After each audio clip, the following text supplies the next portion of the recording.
Hello, hello. How is it going? Hold on. Whoa. I have to mute myself on that other window. I'm not wearing my headphones right now because I don't I don't need them. Usually when I do Q&As, I only have my headphones for monitoring the intro music and monitoring other audio output that I have going on. But yeah, welcome everyone on this Friday evening. We got a bunch of regulars and some new folks too, or well, maybe new regulars. Uh, Jeremy, Danny, Terry, Tommy, RT, Progressive Aesthetics. Good to see all of you and everybody else who is here as well. I'm not leaving anybody out on purpose. I'm just noticing some names. But yeah, thank you all for being here. Yeah. How's everybody doing? How's everybody doing? This has been quite a week for me. I streamed the other day on on this platform, but I did a little art stream for some of my patrons and members. Did some digital painting and Krita. We listened to some music. You missed that stream? Yeah, it was chill. It was nice and chill. I'm still not incredibly convinced that streaming it like 5 p.m. Central Time on a Monday night was the best choice I could have made. But we did have some pretty decent traffic for what it was, and hopefully tonight we will have the same. I will probably midway through this stream I'll probably change the title and thumbnail to just more reflect this being a general Q&A like we do over here at Orange River. This is my mid-month Q&A. I'm trying to stream on the second and final Fridays of each month. But yeah, thank you all. Thank you all for being here. Let me catch up on some chats. No can do, Tindy number 2. That was a fun line. I agree with your assessment, Tommy, on Tindy and Orion's. Is this the guy that makes the Star Wars videos? Yes. And in fact, you joke, but I actually have made 3 Star Wars videos, and they all performed like crap. So I guess I know my lane, if you know what I'm saying. Uh, Trying to be a regular. Been waiting all day for this since I had a holiday today. Oh, good deal, good deal. I'm glad that I could fill that niche for you. Yeah, get in your lane, Trekkie. Get in your lane, you scum, you scum of the earth. Like, basically is what I feel like sometimes from other sci-fi audiences. But that's okay. I rewatched Fringe because your video. Oh hell yeah! Thank you, Scott. That's good to hear. It's always awesome to hear that I personally am the reason that somebody watches something or plays a game. It's like, that's cool. That's really cool. I'm glad that you view me as an authority on that subject. Excuse me, but yeah. Algorithm sent me. Good to hear. Well, welcome. Um, Read the entirety of Fellowship of the Ring this week. Interesting. I couldn't get through. I tried watching the Lord of the Rings movies, and that kind of high fantasy is just not for me, to be perfectly honest with you. And I couldn't really, I couldn't make it through the Two Towers. I don't know. Just something about it just doesn't vibe with me. I don't know. I've never liked Harry Potter. I've never really been that into Lord of the Rings. I've never been that into any kind of high fantasy. Yeah, try watching the extended cuts. I know. I know. That's you're exactly right. Snark and Sass is here. Welcome. Good to see you, as always. Kirk or Picard, the question of the of all time.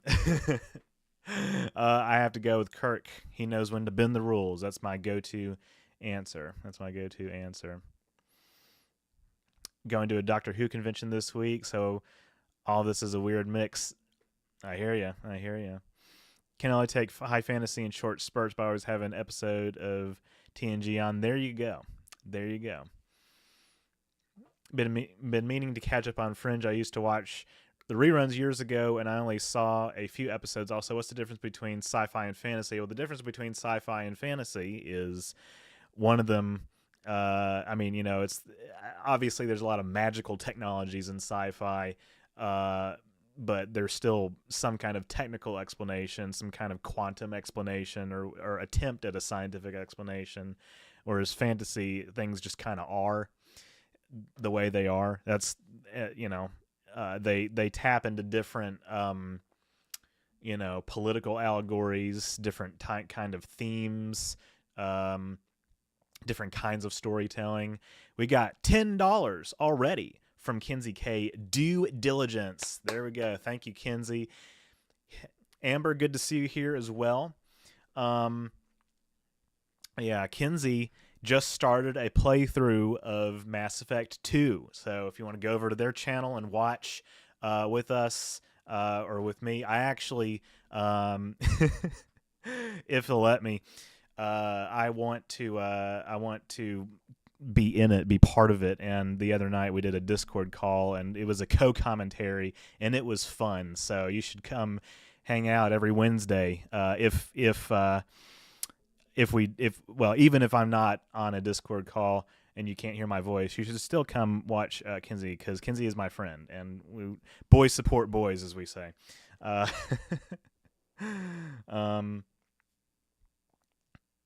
Star Wars has Trek beat the movies, but just barely.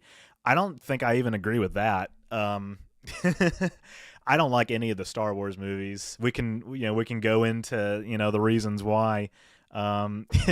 Kinsey says, "I'm Tyler's nepo baby." Damn. The saying goes a little differently. It's like any sufficiently advanced technology is indistinguishable from magic. That's Arthur C. Clarke. Will Dees in the chat. Will Dees is a member. You should be more like Will Dees.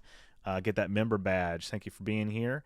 Thank you, RT, for linking Kinsey's channel. Not even a mod. You're the MVP. Used to Twitch. Fair enough. Yeah, fair enough.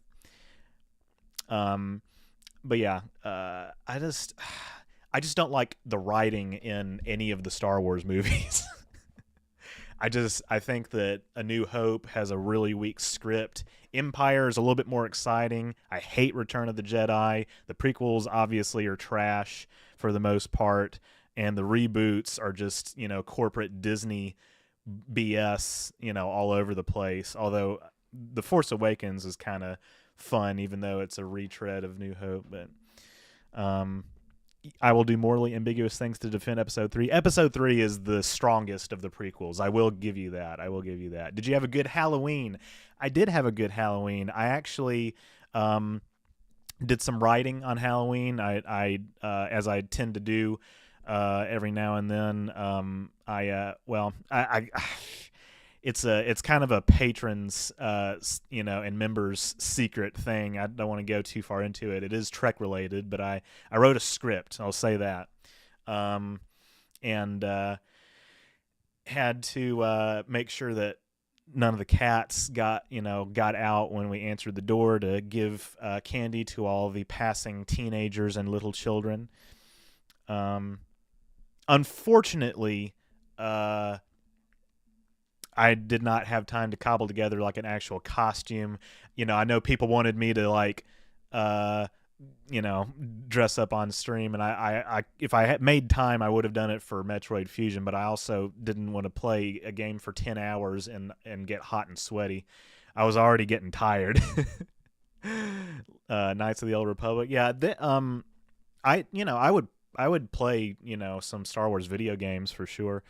But yeah, I really think that Star Wars is very overrated. I do. I know that I'm disappointing a lot of people right now. Original trilogy on the same level as the best mid-range Trek movies. I could see where you're coming from on that argument.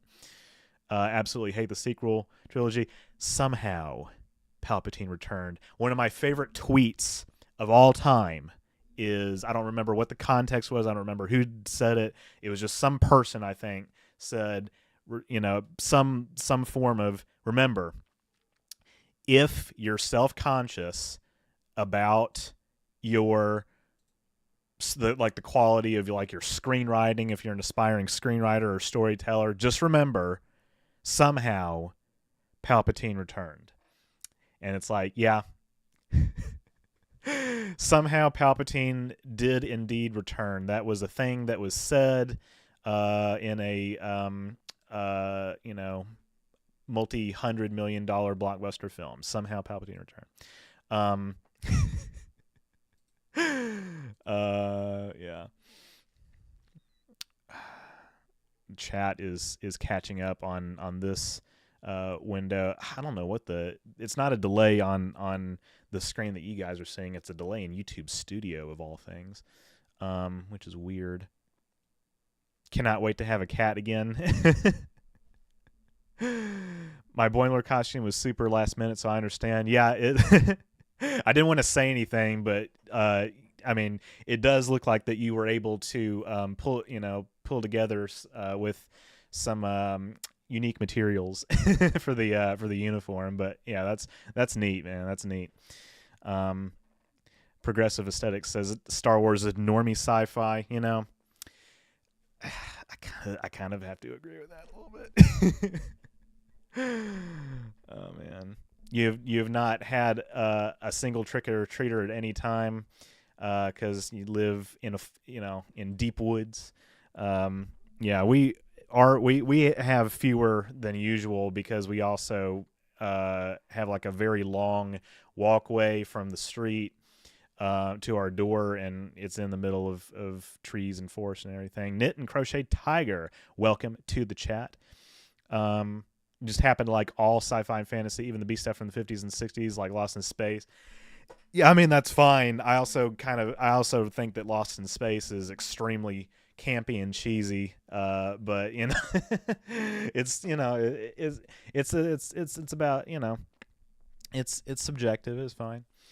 I do think that and people are certainly allowed to do this, but I've kind of gotten, I want to address this. I've gotten a bunch of people lately because I'm starting to do my more reviews, more retrospectives like TNG movies. I'm getting comments like, I like all of the TNG movies. Some people just, have to nitpick and overanalyze. And it's like, I mean, that's, good for you. Congratulations. I'm not trying to talk down to anybody, but it's like, I don't know. I find that a very vapid comment. I don't know. I'm not trying to sound condescending, which is a very like, I like all of this. Well, I don't know. I don't know. I don't know. I come from the realm of like film and TV and I just have like, and obviously there are people in that realm, that people that I went to school with who uncritically like the Star Wars sequels and all that kind of stuff, but I no shade thrown at them because they're my friends, but I don't know. I guess that's why they say personal taste is subjective. Oh man. Somehow the Borg returned. Yeah, I mean, they never really like went away fully, and I'm pretty sure that they're not going to go away fully this time either. Yeah, it is kind of disappointing what Disney did with the expanded universe, because I know that a lot of people really enjoyed that as well. Yeah, are you going to name your cat Spot? Good question. Good question. So Hypno Amber, your Halloween is extending into mid-November. That's cool. Halloween month. Okay, yeah. So Jeremy says, my man likes Captain Kirk, but says Lost in Space is campy and cheesy. I mean, the original series is campy and cheesy, at times as well. I don't know. There's a little bit more serious stuff in there, I think. I don't know. I haven't seen a lot of Lost in Space. It just doesn't impress me as much as Star Trek for other reasons too. But Kirk. Well, I don't know. I mean, Shatner's portrayal of Kirk in the original series is very campy. My like when I think about for me, core TOS is like the movie era. So that would be my defense of that position. You do not become angered by Star Wars sacrilege. You're an enlightened centrist. Yeah, medium high density apartments for trick or treaters. Yeah, that's true. We got $9.99 from Danny Cox. Paying my dues. Got to support my boy. There we go. Thank you so much for the $10. Appreciate it. We're at 20 now. I don't have a fundraising goal, even though I should. Hold on. Oh, okay. I need to look at something real quick. Pay no attention to the man behind the curtain, even though you can't see what I'm looking at on my other browser. I'm going to keep talking so that this is not just dead air, and we will get to the Lower Decks review in a second. AKA the title of the stream. What was I going to do? So, yeah, I'm using. Some of you will. Yeah, I need to do a fundraiser tonight. We'll do that in a little bit. And I think you guys are going to be really impressed by what it is. But anyway, I'm using DuckDuckGo. I officially switched away from Chrome. Chrome was becoming just completely and utterly unusable. It was eating up memory. It was, wiki sites were impossible to navigate. Ad blocks stopped working on a bunch of sites. So I was like, you know what? I'm sick of this. And I use Firefox for other stuff as well. So I've been using DuckDuckGo. Huge RAM dump that Chrome is. I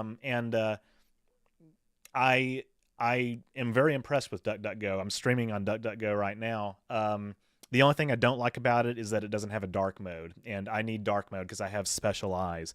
But other than that, I'm very impressed with it. It's a smooth experience.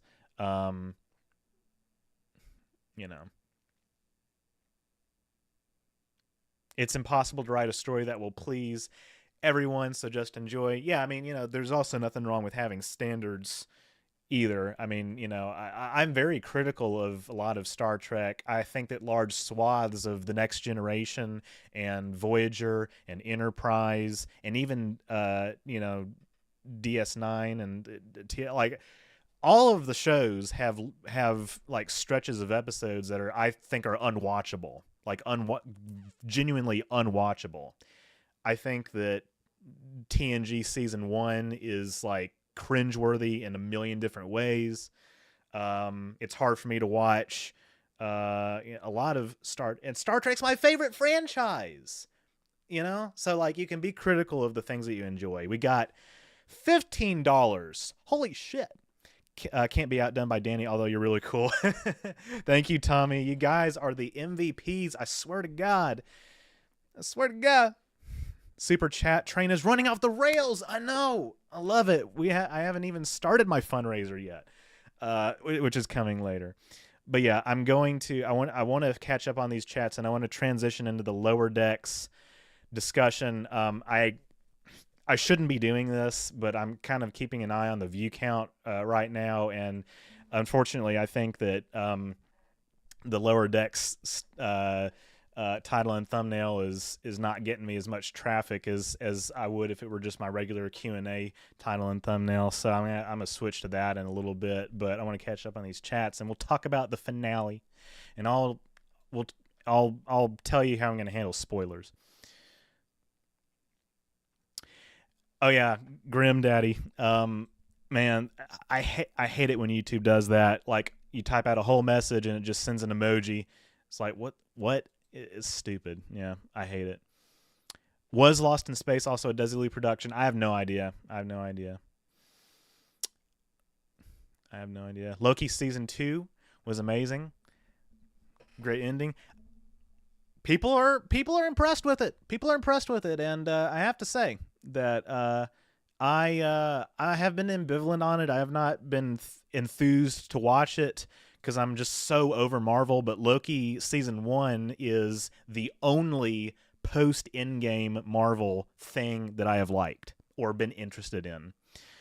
My YouTube studio says, let's celebrate the third super chat on a live stream. I think it's for Tommy. Yeah.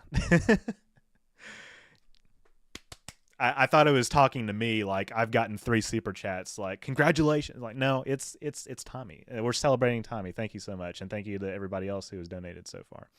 I got pissed at Chrome and Firefox, and out of pettiness went with Microsoft Edge, and honestly ain't mad about it. Friends have told me about DuckDuckGo and Brave, though.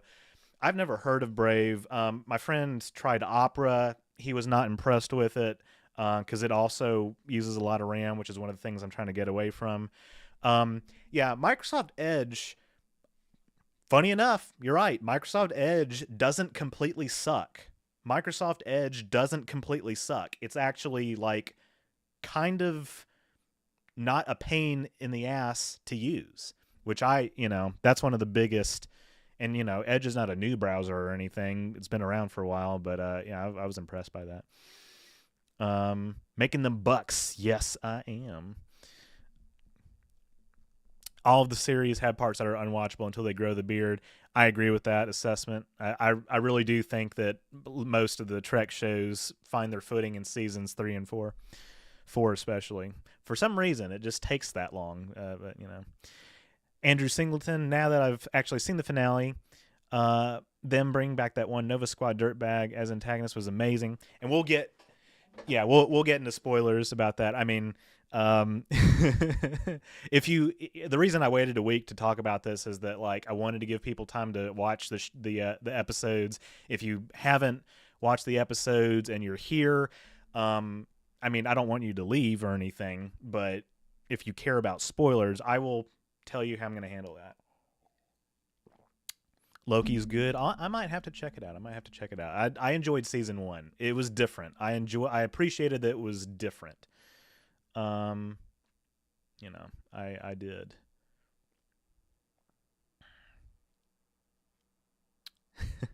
He has finally found his ultimate glorious purpose. Interesting. Yeah. No, I do. I really do enjoy. I really did enjoy Loki season 1 because it was not what I expected at all. It was not what I expected.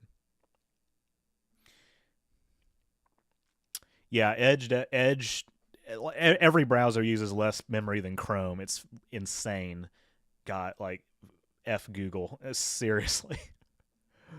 I swear. Got to run. Got to go see some family. Have a great stream. Thank you for dropping in, Progressive Aesthetics. Always good to see you. Progressive Aesthetics is a new patron. You should be more like Progressive Aesthetics. Enjoy my Patreon. Link in the description. And Kinsey is a patron as well. And RT, actually, I can't remember. I think you're a member. Yeah. Get the member badge.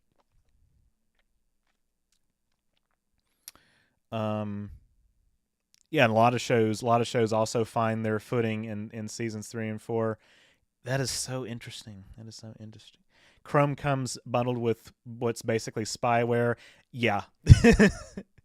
Pretty much. Eli Goldman, love your content, dude. Perfect work background stream. Thank you. Good to hear. Yeah, I appreciate that. I really do appreciate that. You are in the Discord every day. I knew you were something. Never watched Lower Decks. Don't plan to. Well, that's fine. Thanks for being here, Evan. Yeah. Can't get into the whole Marvel thing. Saw Age of Ultron. Oh God, that movie was awful. Oh my God. Is Nick Locarno the same person as Tom Paris? I think that I find it unlikely. Yeah. Yeah. You are. I know you are a patron or a member. You're one of them. It's fine. It's fine. Uh, I don't see the resemblance. Okay, so we're here.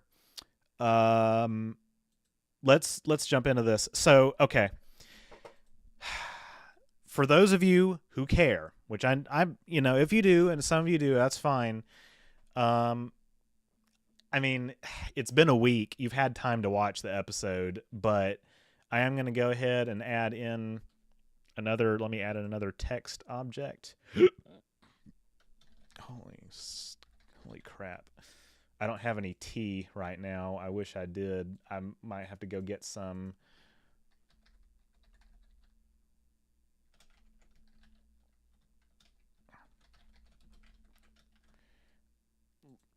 In a little bit. Let me make this into one of my other fonts. Where I have an elk. I actually have multiple Elcars looking fonts. God, hello. So I'll have this on screen when I'm discussing spoilers. Oh, you're on Patreon and memberships? Cool. It looks like you guys are already discussing spoilers anyway. Okay. I'll have this on screen when I'm talking spoilers. And instead of doing the whole, oh, you guys can come back in 20 minutes, just, you can mute the stream if you really care about it. But if you're here, I would hope that you've watched the episode or you don't care about spoilers. I will exercise appropriate caution. There you go. Danny says, lower decks. Can't spoil me. I've seen it all. There you go. Yeah. I'm glad they didn't go the route of making Locarno transport a clone of Paris. I would have felt gimmicky. Yeah, I mean, here's the thing. Like, okay, I know, like, I thought that the meta joke was funny about, that they look alike, but normally when two characters are played by the same actor, I kind of cringe a little bit when people try to like draw connections between them. It's like they're actors, they're playing a part. It's not that deep. Anyway, so I'm not going to recite the entire plot of these episodes. If you've seen them, you've seen them. If you haven't, you haven't. But I will talk about what stood out to me. It's been, if I were doing this in a more serious capacity, which is maybe not a phrase I should have just said, because that's like showing my hand a little bit. I would have rewatched the episodes before I came on. But I will talk about what stood out to me. Yeah, spoiler: Mariner's the main character and Boimler's the supporting cast. Damn, you got me. Mariner is the main character. What do you think they have planned for the transporter clone of Boimler? I'm not sure. We'll probably see that sometime before the end of the show. He did play both characters differently. Yeah, Robert Duncan McNeil, who played Tom Paris in Voyager, first played Nick Locarno in the episode The First Duty of TNG. And so and I will kind of talk about episodes 9 and it was like a 2-part finale. Episodes 9 and 10 of Lower Deck Season 4. I will talk about events in both as one. Episode 9 was called The Inner Fight, and episode 10 was called Old Friends, New Planets. I had to check to make sure. So basically, okay, Captain Freeman assigns the lower deckers to an overly safe mission to try and keep a self-destructive Mariner out of danger. That's the plot summary.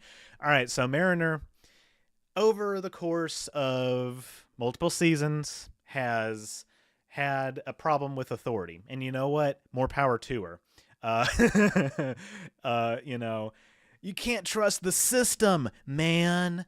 Okay, so she is reckless. She's gotten, she's kind of mellowed out a little bit over over the series, but in season 4, there have been plenty of instances of her continuing to have, to exhibit erratic behavior, and basically, Captain Freeman, her mom, is like, "Hey, can you guys like keep an eye on her?" Right? She sends, an away team consisting of T'Lyn, Boimler, and Tindy to accompany um, Beckett on an away mission to a just a mundane weather satellite or whatever in orbit of this random planet that's uninhabited. Well, come to find out that this is where all of the people that were supposedly being destroyed by that shuttle shaped ship, right, were being sent to. They were not being killed, they were being transported to this planet. So the running sort of thing that they have had this season, and you guys know what I'm talking about if you've seen the season, is that ship that is like attacking all of these fleets, right? All these alien species, and on all of these ships that are being hijacked, more or less, there are mutinies going on. So come to find out that it is none other than Nick Locarno himself, who is building an army. Right, building an army of mutineers from all these alien species: Cardassians, Ferengi, Romulans, Bynars, Klingons, Orions, to take on the powers of the Alpha Quadrant. And they have a Genesis device, which is, we've all seen, presumably, The Search for Spock. We know how dangerous those things can be in the wrong hands. It's a weapon of mass destruction. So they have to do something about this. So in episode 9, they kind of, beam down to the planet, I think, and get separated. I'm trying to remember. This shows you how prepared I am for this. I think I've done pretty well so far, but basically Mariner just doesn't want to have anything to do with her friends for the time being, because she's really just thinks that everybody's being a dick to her, and she is in this cave with this Klingon who is, I believe, one of the mutineers from one of the ships, and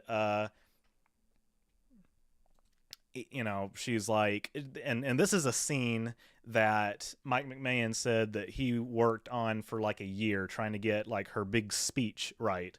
The reason that she is has been so erratic just throughout the entire series, and doesn't self-sabotages herself from getting promotions, and doesn't want to rise up through the ranks, is because it's not because she hates Starfleet.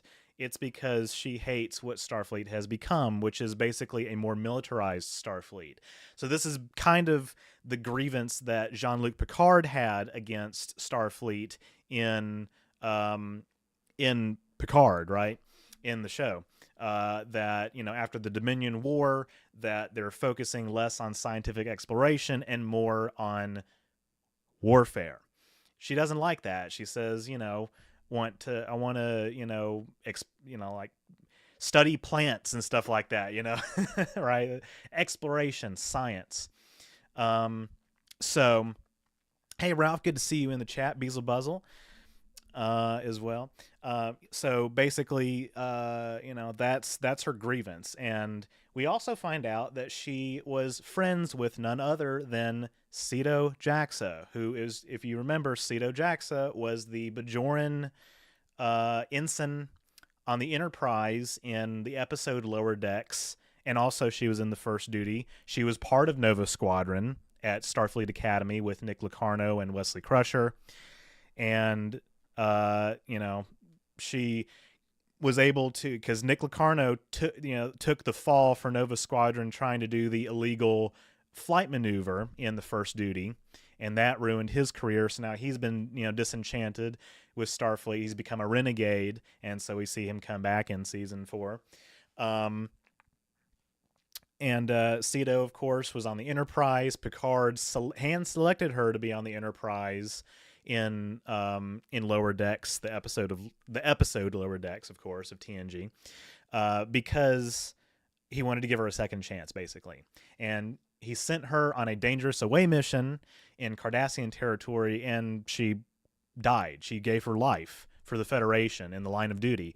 And Beckett was like, that's messed up. That's messed up. She died for nothing. And this Klingon that she is, kind of trapped with, because she, like I said, she's been separated from her friends, right? This Klingon that she's trapped with on this planet that's like raining glass and everything is like, she, like, Cedo gave her life so that you could explore and do science, right? She would be ashamed of how you're behaving. That's his rebuttal, or his, remark about Beckett's entire personality, right? Her whole shtick, if you will. And, Beckett realizes that, more or less that he's right. So they kind of band together.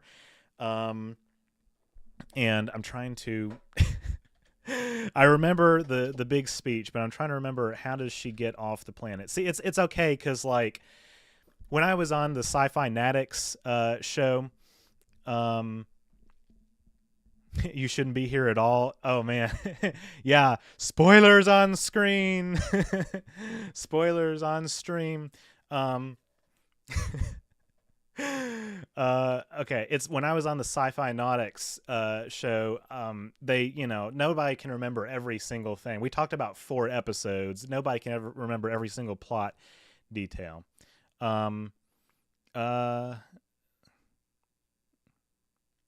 Let's see. Okay, so she becomes separated from her friends on her own volition, and she and this Klingon go to like this camp where all of the Romulans and Klingons and Cardassians and everybody have been gathered, and to try and kind of like figure out what's going on. And she gets beamed up, I believe, by Locarno onto his ship. And, it's a big reveal. So in episode 10, they find out, because I think he does like a broadcast to the entire Alpha Quadrant, right? Let's see. Okay, so there's like investigations, Starfleet investigations, that prove that Locarno is behind the attacks on the non-Federation ships. And how do they know that? How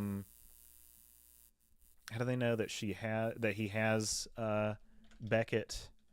I'm trying to see. Like I said, I don't remember every single plot detail. But anyway, like, they know, right? Okay, they know that she's been abducted, and so they have to go save her, right? And Beckett tries to kind of undermine Locarno's mission, because she's not on board with what Locarno wants to do either. He wants to use a Genesis device to attack people. She's like, whoa, I'm critical of Starfleet, but this is going way too far. You're a lunatic, right? So she, does everything that she can to sabotage his mission. She steals a ship from his fleet, or a shuttle from his fleet, and kind of goes off into this nebula. So we got a big, like, kind of Wrath of Khan thing going on, it's just like Lower Decks, to reference one of the movies this way. But in order to get back, because the where they are, the area of space where they are, Locarno has like defenses inside of this star system where the fleet is being held. It's impenetrable by uh by any Starfleet tech. So Tendi more or less comes up with an idea, right? And her idea is to go to her sister on planet Orion, because her sister, who is now the prime of House Tendi, on Orion, is overseeing the merger of two criminal enterprises, which I assume means like the Tendi family and also Erica's husband's family, right? I assume is what they were referring to. And Tendi's or Divana is like, hey sis, you want to, and they're going there against orders, right? Because the Admiralty does not want them to engage with Locarno because it's super dangerous, and Carol's like, hey, no, we need to save my daughter, right? So Divana tries to negotiate with her sister and says, hey, look, we're here against orders. We're trying to save my friend, and we need your help because there's this like Orion battleship that is going to be able to help them. Kind of, they basically like ram through this shield grid that Locarno has around the star system where he's keeping his fleet. And Erica just kind of refuses because she views that as like opening the door to more cooperation with the Federation, which while on paper that sounds like it's a good idea, this is the Orion Syndicate that we're talking about. She's not interested in doing that.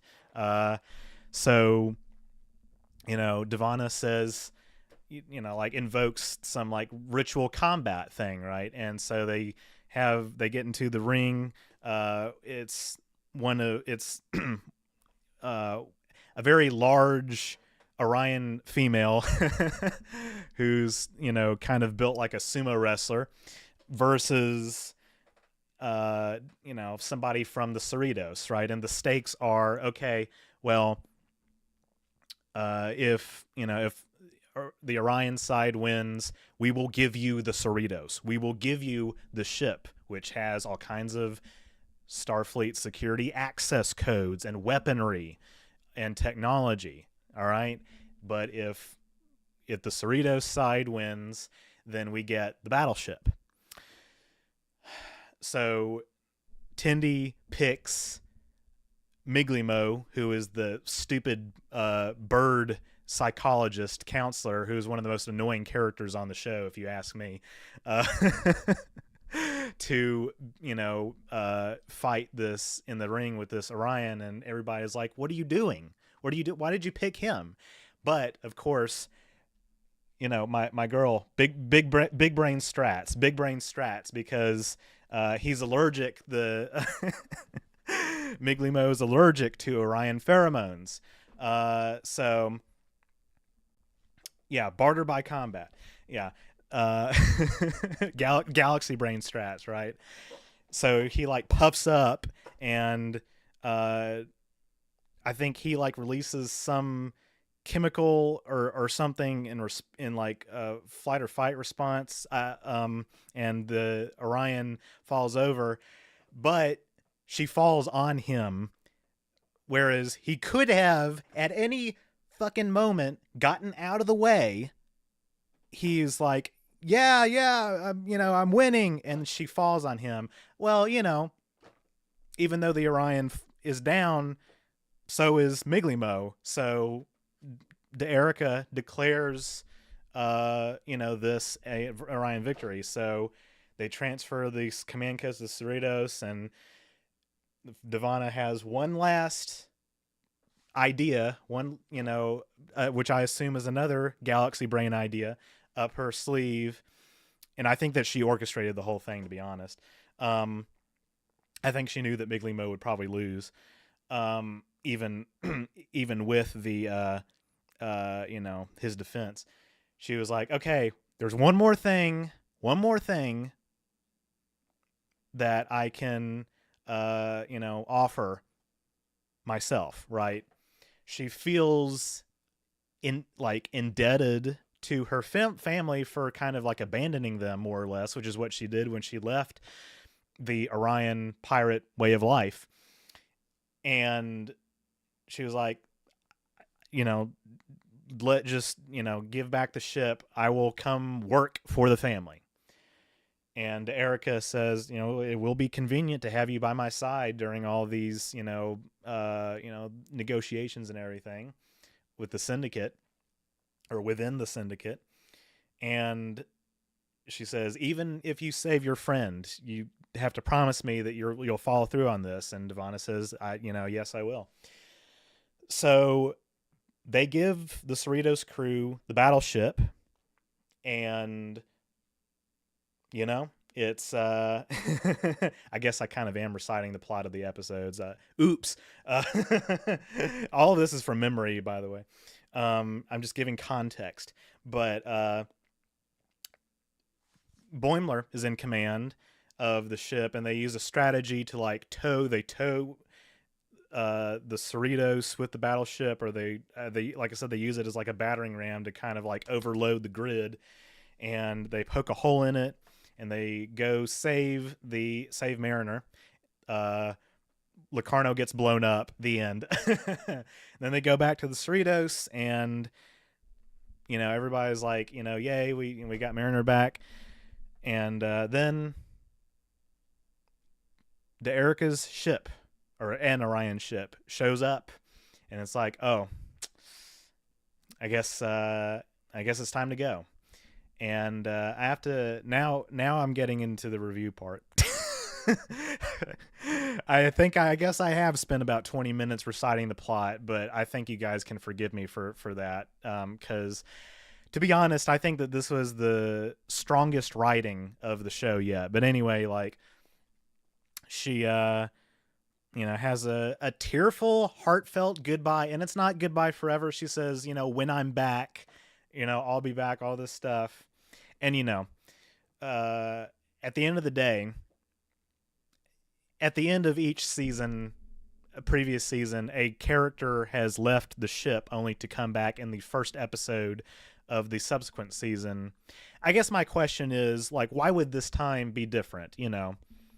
Even if I don't think that they're going to have Tindy away for a whole season, because I think that I definitely don't think that they would take her away permanently from her friends, because number one, that would just be like the biggest betrayal of all of the character development that they have done up to this point. I don't think that they're even going to really have her away for an entire season, although they could. I just think that would kind of mess with the formula too much, because at the end of the day, Lower Decks is still an episodic show. It's not a serialized show. So, you can watch a lot of episodes out of order. You can watch a lot of episodes out of context. And so, like, if Devana is, like, off away from the Cerritos, it's like, I thought she was part of the crew. That's what people would think, if they haven't seen the finale. So I think that she'll return in the first couple episodes. I think, like I said, she must have some galaxy brain strat in mind, some galaxy brain idea. And she escaped the syndicate before. She can do it again. And it's also pretty obvious to me that based on dialogue in the final scene, like, she is very clearly on some secret ops mission for Starfleet. So while there are definitely stakes, and it will be interesting to see how she gets out of this, she's coming back. Is some of this copium? Maybe, but I just logic brain tells me that they're not going to, like, separate the character from the other main characters of the show for an extended period of time. For marketing purposes alone, I just don't see that happening. Although, if they did do that, if as long as they write compelling stories, I would be all here for it. What I don't want them to do is for them to, like, permanently make her have to abandon her Starfleet and scientific career. But again, I just don't think that's. I think the chances of that being written into the show are astronomically low. I think it's overwhelmingly unlikely that something like that would happen because again, that would just be the ultimate betrayal of all of the development that has been done over the first 4 seasons. At heart, she does not belong in the Syndicate. She does not belong in that world. She's not a pirate. Even though she is even though she was a pirate, she belongs in Starfleet, right? She belongs in that world with her friends, and also, we got to see if Tindy X Rutherford or Tindy X Boimler or something like that is going to actually come to fruition, you know. And of course, at the end, like the very last line of the last shot of the season is her turning around and saying, "I've got this." She knows what she's doing easily. So yeah, did I tear up a little bit during this finale? Yeah, I did.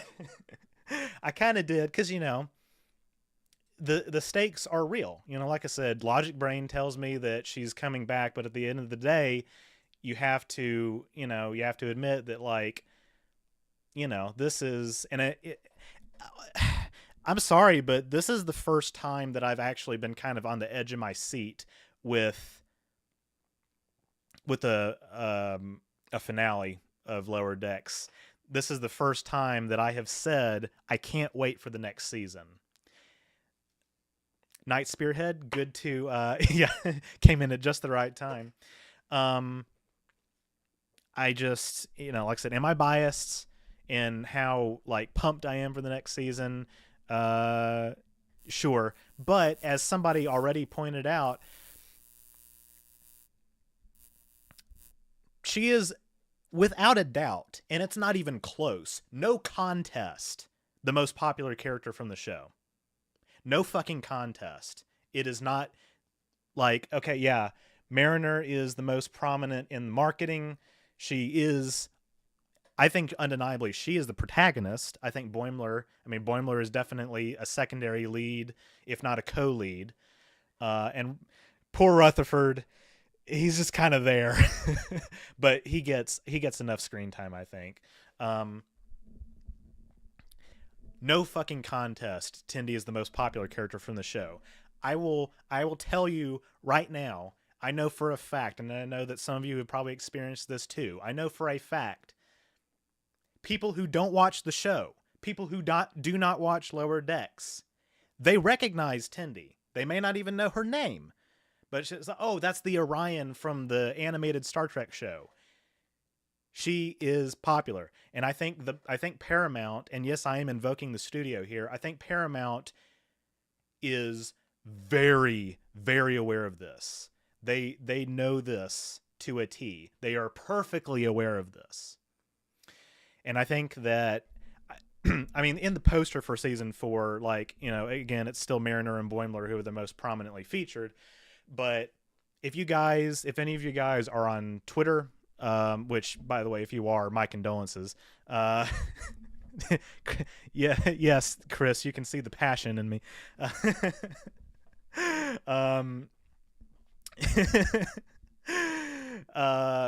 Yeah, if you guys are on Twitter, like, the official Star Trek account reposted some fan art that had Tindy very prominently featured, and I don't think that was a coincidence at all. Also, after each episode, we've been getting, like, little selfies. I don't know if one of the animators draws them or if it's a team of artists that draws them or whatever, like little selfies of, like, all of our adventures on a pad and everything. And it's like, again, the brand is aware of this. So she does they all have Funko Pops, which, by the way, quickest purchase I've ever made.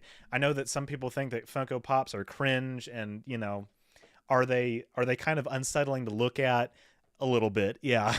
I will admit, I used to collect them a lot, but, like, it's a whole rabbit hole. It's a whole consumerist capitalistic rabbit hole. But for my studio background, easy purchase. And I made another easy purchase. I can maybe show you guys later. Um, but yeah, I think it's time for me to catch up on chat. um, yeah, I kind of did a whole thing there. I kind of just had like a whole rant there, didn't I? It's not even a rant. It's positive vibes. Positive vibes. Um, yeah. 72K subs. Yeah, we crossed 70K a couple months ago, but it's yeah, we're getting there. We're getting to this. Thank you for the congratulations. Um, Best joke in the finale was there was a Ferengi paywall to deactivate the black market Ferengi Genesis device. Yes, that was hilarious. That was hilarious. Beat Boop, good to see you in chat. I don't know if you're still there. Yeah, the Wrath of Khan references were very well integrated. This is Lower Decks at its best. I really do think that the writing in season 4 is the strongest that it's been um, in the entirety of the show. Excuse me. Yeah, survivor guilt. That's for Mariner like that, and she pushed everyone else away. I mean, because she saw combat in the Dominion War. Let's not mince words. I mean, she does have survivor's guilt, of course, of course. Um, Andrew Singleton, sorry that your question was probably like 20 minutes ago. Um, did we we see the inciting incident that formed the Fenris Rangers? Whoever out there, yeah, I don't, I don't know. I don't know if we do see that. But that would be interesting. Maybe the remnants of the Maquis. Mm-hmm. Yeah, but I, yeah, the all of the Orion names are like her dad is names is Bert. It's just like a consonant and then like a American English name, and it's like I don't know. It's kind of weird, but whatever. I mean, there's an Andorian called Jennifer in the show. Um, names are relative.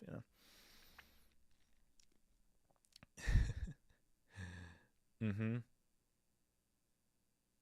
Yeah, allergic to bird dander. So it's not that he was. Yeah, it's not that he was allergic to Orion pheromones, or is he? I think so. I think it's both, right? It was both, right? I can't. I think so. I can't remember, but definitely she was allergic to the fluff. Um. Yeah. Yeah, the defusing the bomb with a paywall was golden. Yeah. Yeah, I agree, Jose. No way that she's gone more than an episode, maybe two, maybe, but I think even that's a stretch. I think you're absolutely right. There is no reason. I mean, she'll be in the premiere. I don't think that there's any doubt about that in my mind. She'll definitely be in the premiere. I want to catch up to where we are.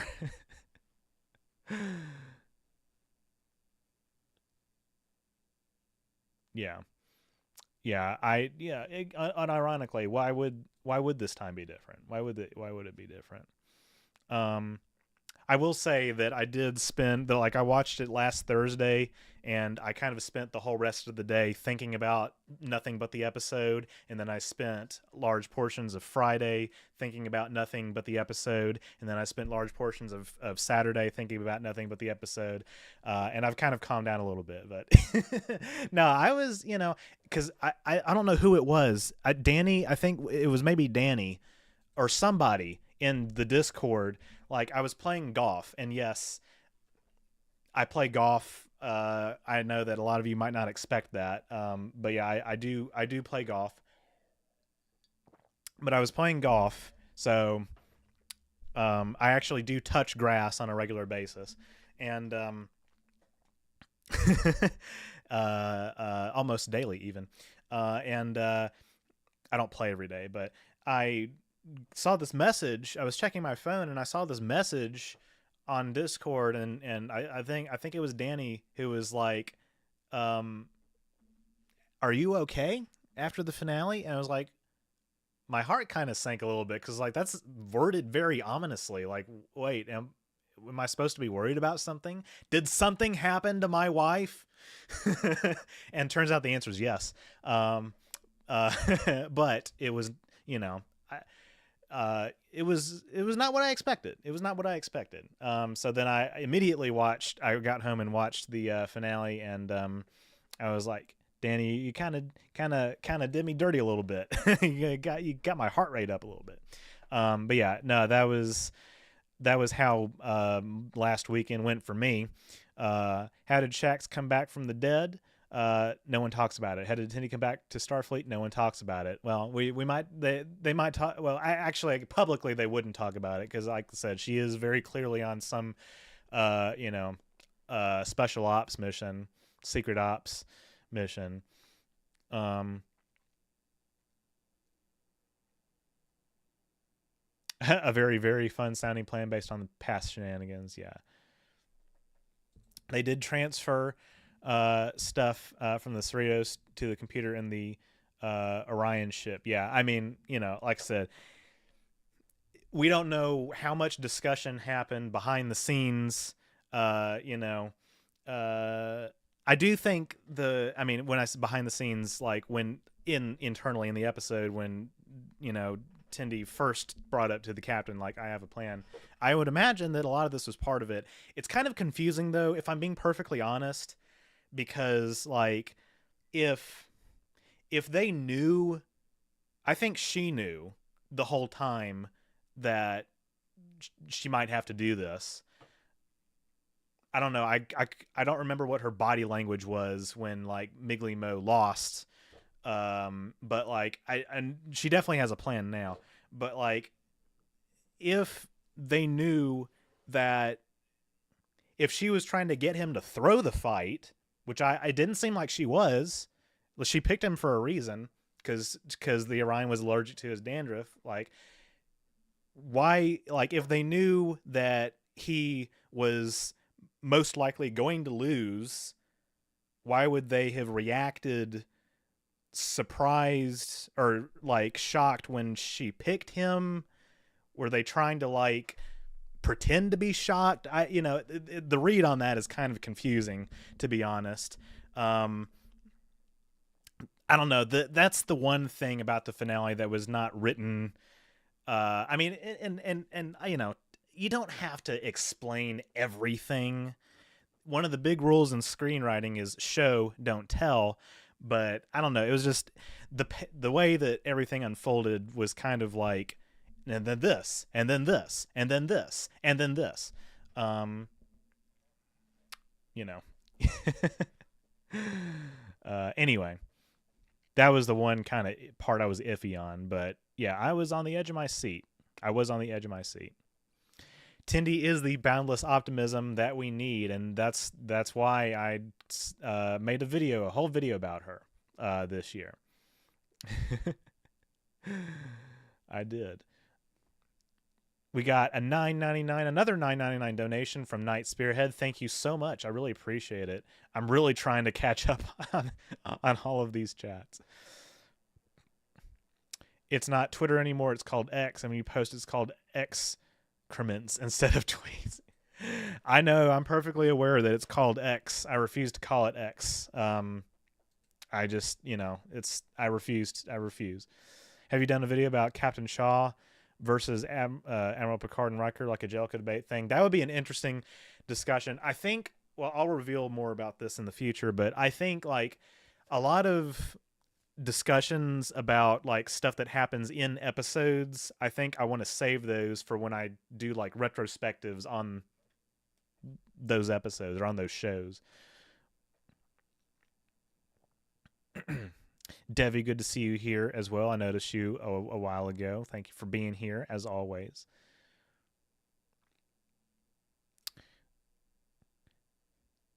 I don't know if Starfleet is always trying to do what's right, exploring the Gamma Quadrant against the wishes of the Dominion was stubborn as hell. Oh yeah, I never would have. I never would have suggested that Starfleet, um, always does what's right. Clearly, they. I mean, the Federation is kind of like a parallel for the United States. And what is the United States? What has the United States done in real life for centuries? Soft imperialism. That's basically the and sometimes not so soft imperialism. That's basically what the Federation does too. Did we even see Jennifer this season? No, we did not. Which I miss her. But clearly she and Beckett broke up. But I mean, I don't know. She could have been born on another planet. Okay. The reason she's called Jennifer is because Tawny Newsome ad libbed a line in one of the episodes. It's not like the writers didn't come up with that. Nothing against Tawny Newsome or anything, but it's like, okay. I mean, but it's not even Lower Decks because, like, in Lower Decks, like the Kzinti officer is called Taylor. Why?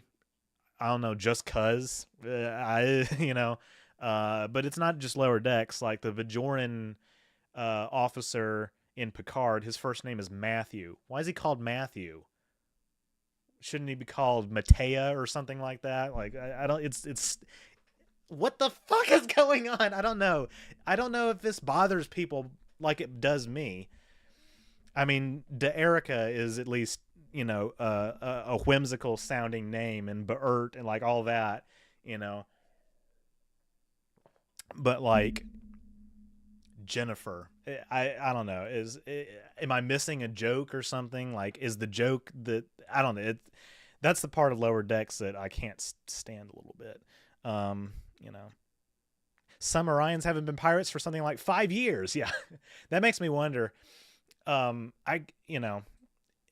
I guess that would mean that she probably, if she's, with hindsight, it's clear that she's talking about herself. Like she probably went to the academy, after the Dominion War, because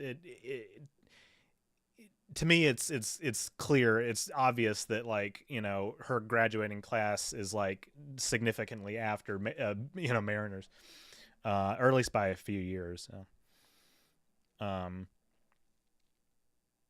maybe it'll be like the A plot and the rest of them do a B plot.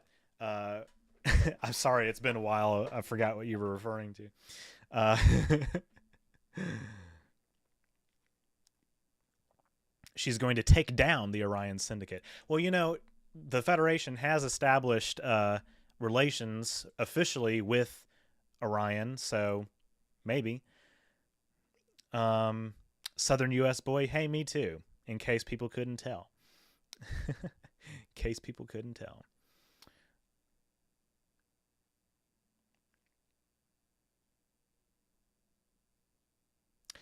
Yeah, I think you're right, Andrew. I think she probably did just tell Freeman a lot of information and not everybody else, because not everybody needs to be filled in on that, right? Because clearly Freeman was talking with the Admiralty about this. Yeah. The Bajoran officer also said, "My God." Yeah. Does he wear? He doesn't wear a Bajoran earring, which I think it's interesting to show Bajorans who don't worship the prophets, because realistically, like, there would be Bajorans who don't worship the prophets. Obviously we see a few in DS9, but, like, they're not a monolith, right? We know that the prophets are real because we see Cisco talk with them all the time. But they're still, it's a religion. It's still a religion is he half Bajoran or something? I don't know. Yeah, I think it's probably different spelling. Yeah, I think spelling and pronunciation is different. I mean, on Memory Alpha, it's spelled Jennifer, like the name Jennifer. I think the English alien names are the result of human domination. Starfleet. I mean, that's my thought too, but that's kind of fucked up, isn't it? That's kind of like, I don't know. or maybe it's just for ease of pronunciation or something, Bajorans for Jesus. I don't know why that made me laugh so hard. Bajorans for Jesus. Yeah. Because he might not worship them because they're real. Fair point. Fair point. Yeah. Yeah. Kind of like, I was going to say like the Greek gods in Star Trek are real, and as soon as it's confirmed that they're real, it's like then their god status kind of gets diminished because it's like, oh, you're not magical, you're just advanced. Could Tindy be working with Section 31? Maybe she'll see the transporter clone of Boimler and Moriarty. I seriously doubt it. I mean, would Section 31 try to reach out to her? I think they probably would, because they would love nothing more than an ex-Orion pirate to do their bidding. But, yeah. Somebody mentioned, I've looked at fan discussion about this before, of course, and somebody brought up the possibility of like, what if Tindy actually is like, has been working for the Syndicate this whole time, and her whole personality is a cover, and it's like, I mean, literally, there's no evidence to support that idea. It's kind of, I don't know. I don't want to use the word dumb, but it's kind of dumb. It's kind of a dumb idea. Because it's like, again, why watch the first 4 seasons of the show then? Like never go on Reddit. Please, for the love of God, don't go on Reddit. This is where some of these crackpot theories come from. Like, it would kill the show. Yeah, I mean, thank you, Jose, for backing me up and echoing some sense, some common sense. And RT's like, going on Reddit right now. Damn it, it's the Streisand effect.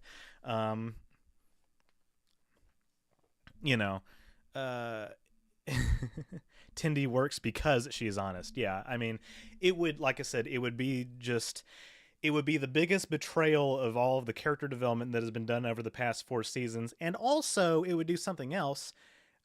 It would reaffirm the stereotype that Orions are not to be trusted, which is, a prejudiced idea that New Trek has been trying to move away from, right? And like, good on them, right? Because these alien civilizations are not a monolith. That's a very old, like, Cold War era,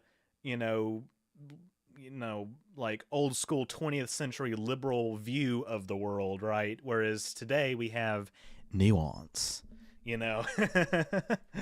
right? And when I say liberal, I'm talking about like, never mind, forget it. I'm tired of trying to explain why I use certain political buzzwords. Yeah, it's a very TOS mindset, What species are the Orion Syndicate? I think you answered your own question, sir. Yeah, liberal as in neo-lib. I mean, yeah, more or less, right? Although, I don't know, it doesn't really work in this instance, because neoliberals are also kind of about like, diversity and cultural relativism and everything, but so is the left. So I don't know, it's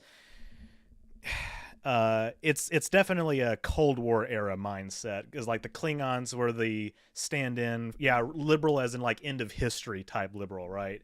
Of like, the Cardassians are stand-ins for Nazi Germany / Imperial Japan. The Romulans are stand-ins for the People's Republic of China, or Rome, right? The Klingons are stand-ins for the Soviet Union. It's like, okay, that worked in the 20th century, all right? But it's not the 20th century anymore. We live in a different time. Star Trek has always been political. It has always reflected that chat that just came in from Buddy, man, that's would you gladly get assimilated by a Borg Tindy? I would let her do things to me you don't even know.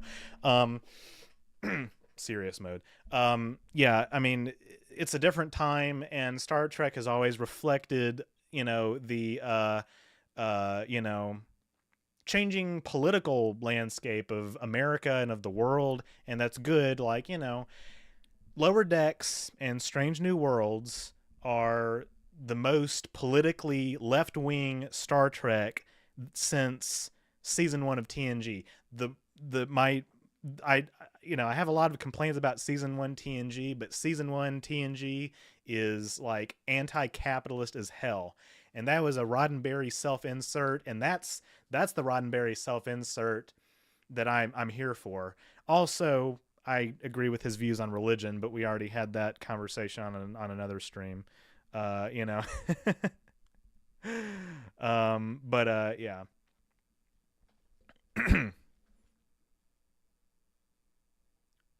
Star Trek is too liberal now. Are you are you are you replying to somebody else? Or are you replying to me, Andrew? You're using liberal in a highly technical sense that poli sci majors can understand. Thank you. I did minor in poli sci. I did minor in poli sci. So yeah, just in general. I mean, what are you asking, Andrew? What do you mean? Is it too liberal? I said New Trek is like Strange New Worlds and do you think I'm a conservative or something? Do you think I'm confused? I'm really confused right now at what you're asking me. I'm a socialist. And Strange New Worlds and um Strange New Worlds and Lower Decks are the most politically left wing Star Trek that we've had in decades. And well, I don't know, DS9 had its workers' liberation moments too. Thank you for the $5, Will D's. This is for the capitalism. Thank you for supporting me in this. Just live with people who complain that Trek is too liberal now. I would hope that you've been watching me long enough to know that that's not what I meant, but okay. Uh, um, TOS was TOS had Cold War liberal vibes because it was made in the 60s during the height of the Vietnam War and the Johnson administration and everything. Um, early TNG was anti-capitalist in a time where that was very much countercultural because that was Reagan era. And then I wouldn't say that like TNG became more capitalist as it went on. It was, I mean, it was all, Star Trek has always had a humanist message, like you say. Um, they're all products of their time, but like TNG did a lot of really, really great, like Cold War era allegory, late Cold War era allegories. DS9 was definitely 90s realpolitik. I'm sorry, I used a big word. I don't want to scare anybody. God, I'm just fucking talking down to you guys. I'm really not trying to. I literally have like I minored in poli sci, and I'm not, I'm not trying to show off or anything.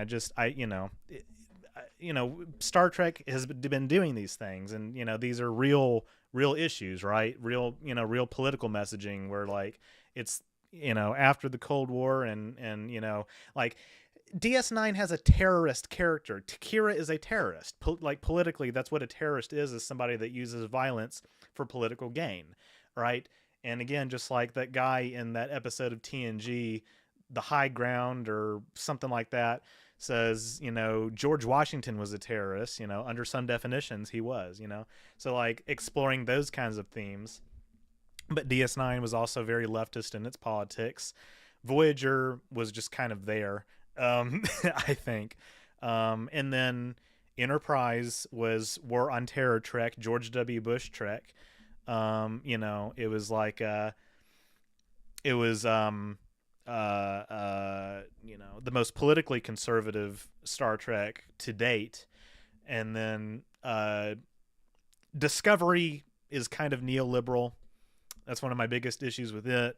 Picard is kind of neoliberal, um, in a way. And I don't know if that's because Michael Chabon. I don't. I mean, Terry Matalas. I don't know what his politics are, but like, I don't know, the political messaging of Discovery and Picard is kind of, you know, that's not a knock on like their diverse casting or anything, because as user 1990s pointed out, like Star Trek has always been known for its diversity. TOS was very bold in its day for having a Japanese, American, a black woman, and a Russian on the bridge. But like, yeah.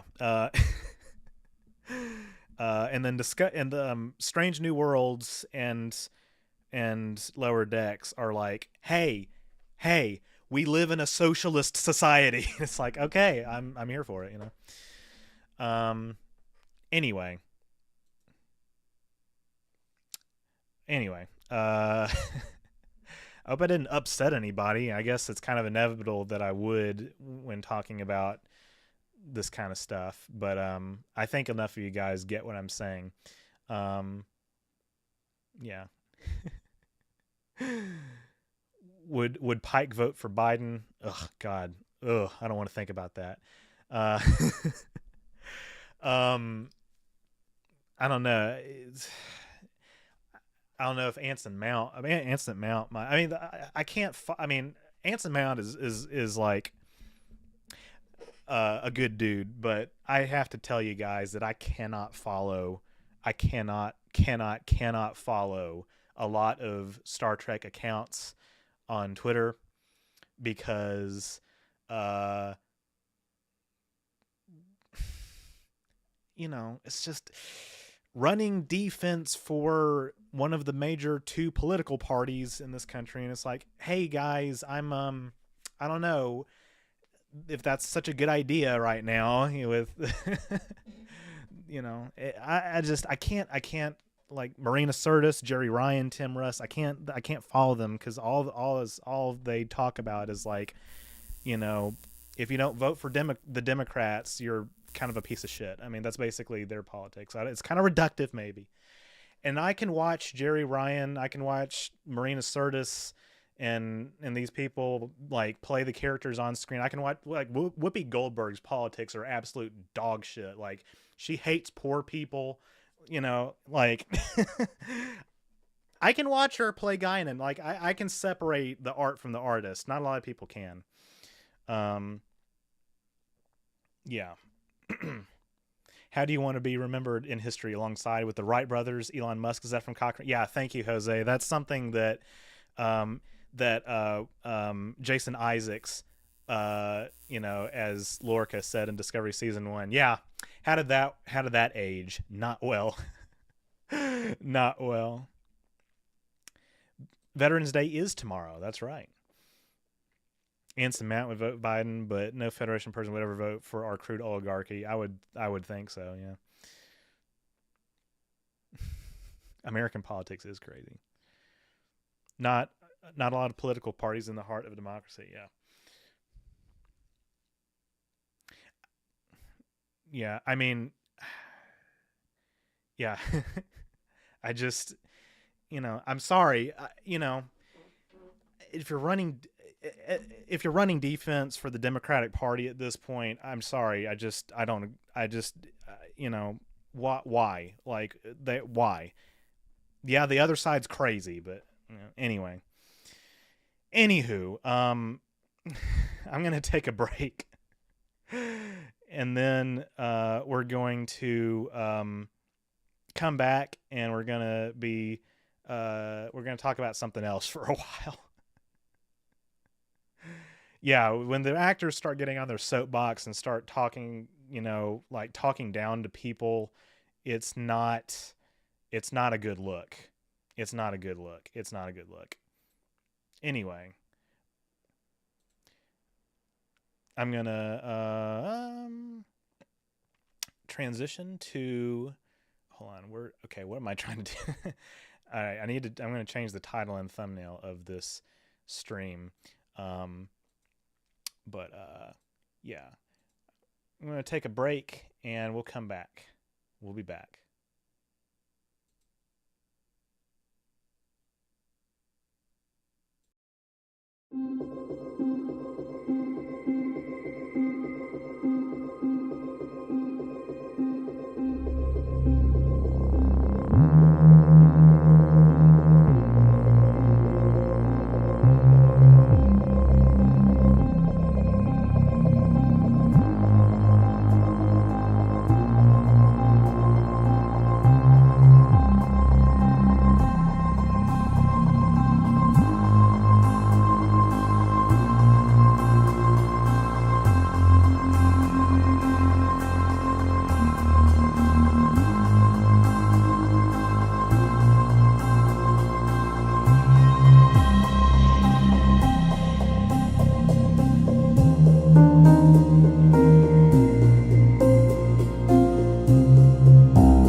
Okay, now we're back.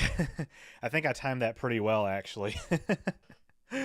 That transition from from the mid screen to the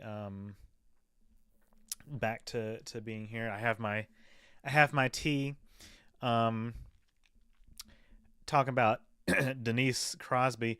Yeah, she like I'm sure that a lot of you guys are probably familiar with the Shuttle Pod show that Connor Trinneer and Dominic Keating have on YouTube, which is like, it's first off, I have to say that it is really interesting to see these actors who were on a network, not a, I mean, a cable television show. Actually, no, UPN was a network television show saying, please like and subscribe and support us on Patreon. It's like, and and it's not even a how the mighty have fallen. It's like, welcome to the platform. Like, it's great to have you guys here. Like, I love seeing stuff like that on YouTube. It's cool, you know. And of course, Cyric Lofton, who played Jake Sisko, has a podcast on. I guess it's is it on? I mean, I guess he's on YouTube or something. It's like, these people are actors and they were in a show and they got paid, and they're not extremely wealthy or anything, so they gotta do other things to you know make more money, like we all do. The seventh rule, yeah, on YouTube. There you go. I haven't actually watched any of that, but yeah, the Shuttlepod show. I have watched. I quit watching a while back for a few reasons. Number one, I just didn't have time to sit down and watch these 2 hour interviews with everything. Although I haven't watched like John Delancey's yet, or any Garrett Wong or anybody like that. I want to, but also I hate to say it, but like I kind of don't I don't care about what a lot of these people did before Star Trek. Is that I mean, I should be allowed to say that, right? I mean, because obviously, like, if you have somebody on, and it's been complicated because of the strikes and everything, which is now over. I'll talk about that in a minute too. Um, Basically, they and it's they talk about their history and like the theater and everything, and that's all. It was fun to see like Andy Robinson, and people like that talk about um you know uh uh their experience before Star Trek, but then eventually it's like, okay, where were you born, where did you grow up, what did you do? I don't know, maybe it's just because here's the podcast format. I mean, I'll tell you guys one thing. My generation doesn't listen to podcasts. Um, no, we watch TikTok and and watch like edited YouTube videos and Twitch streamers. We don't listen to podcasts. So I'm definitely, I would venture to guess that I am on the very low, younger echelon of their audience. uh you know but Denise Crosby's is one of my favorite interviews that I've watched. One of my favorites that they've done. Her and Andy Robinson both, um and obviously there's some others too, but like, man, she is hilarious. Like, they spent a bunch of time talking about how like she would do shrooms with these people in the 70s. It was fun. It was based, to use a another Gen Z buzzword. But it was really funny. It's okay to only care about part of someone's career, but like, I'm kind of curious. And yeah, Andy Robinson is Garrick. Yeah, he is the one and only. If we purely judge people based on what they did before, nothing would ever get done in the acting universe. Yeah, I mean, I guess what I'm saying is like, it's the format. It's the podcast format. Because, like, I mean, for instance, Gates McFadden, it was interesting to hear her talk about how she, like, didn't she teach at, like, some Ivy League school? That's interesting, right? That's interesting, right? Um, but these podcasts are so long. Like, definitely if it's more than 2 hours, I'm like, I'm not watching that in one sitting. I am not listening to that in one sitting.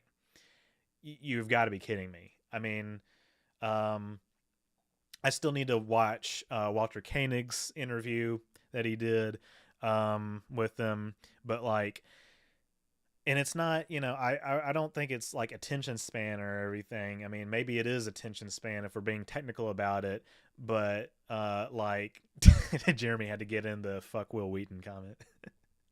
he, I don't know. I don't hate him. I don't really pay attention to anything that he says. I mean, again, it's the whole can't follow, this person on Twitter type beat, who is tougher, Tasha or Kira? We just didn't get enough time with Tasha to, like, for that to be a fair comparison, I think.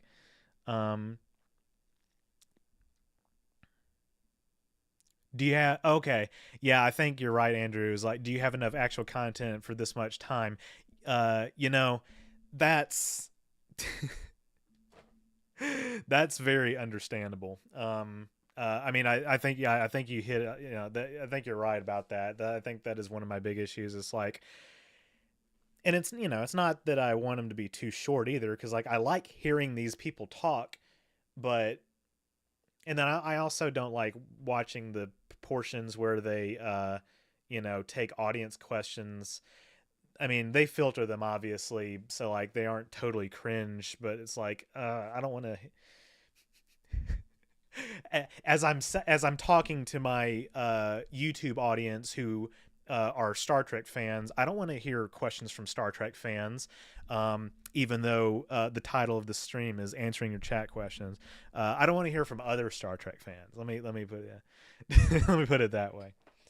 Let me put it that way. Can somebody explain why we hate Will Wheaton now? I think, well, yeah, I mean, and a lot of it is like the hate of Wesley Crusher. I mean, and that wasn't his fault. He was a minor. He was a kid when TNG was on, and he just had to be. I mean, he was treated like property. So I feel sorry for him. You're the upper echelon of Star Trek fans. There you go.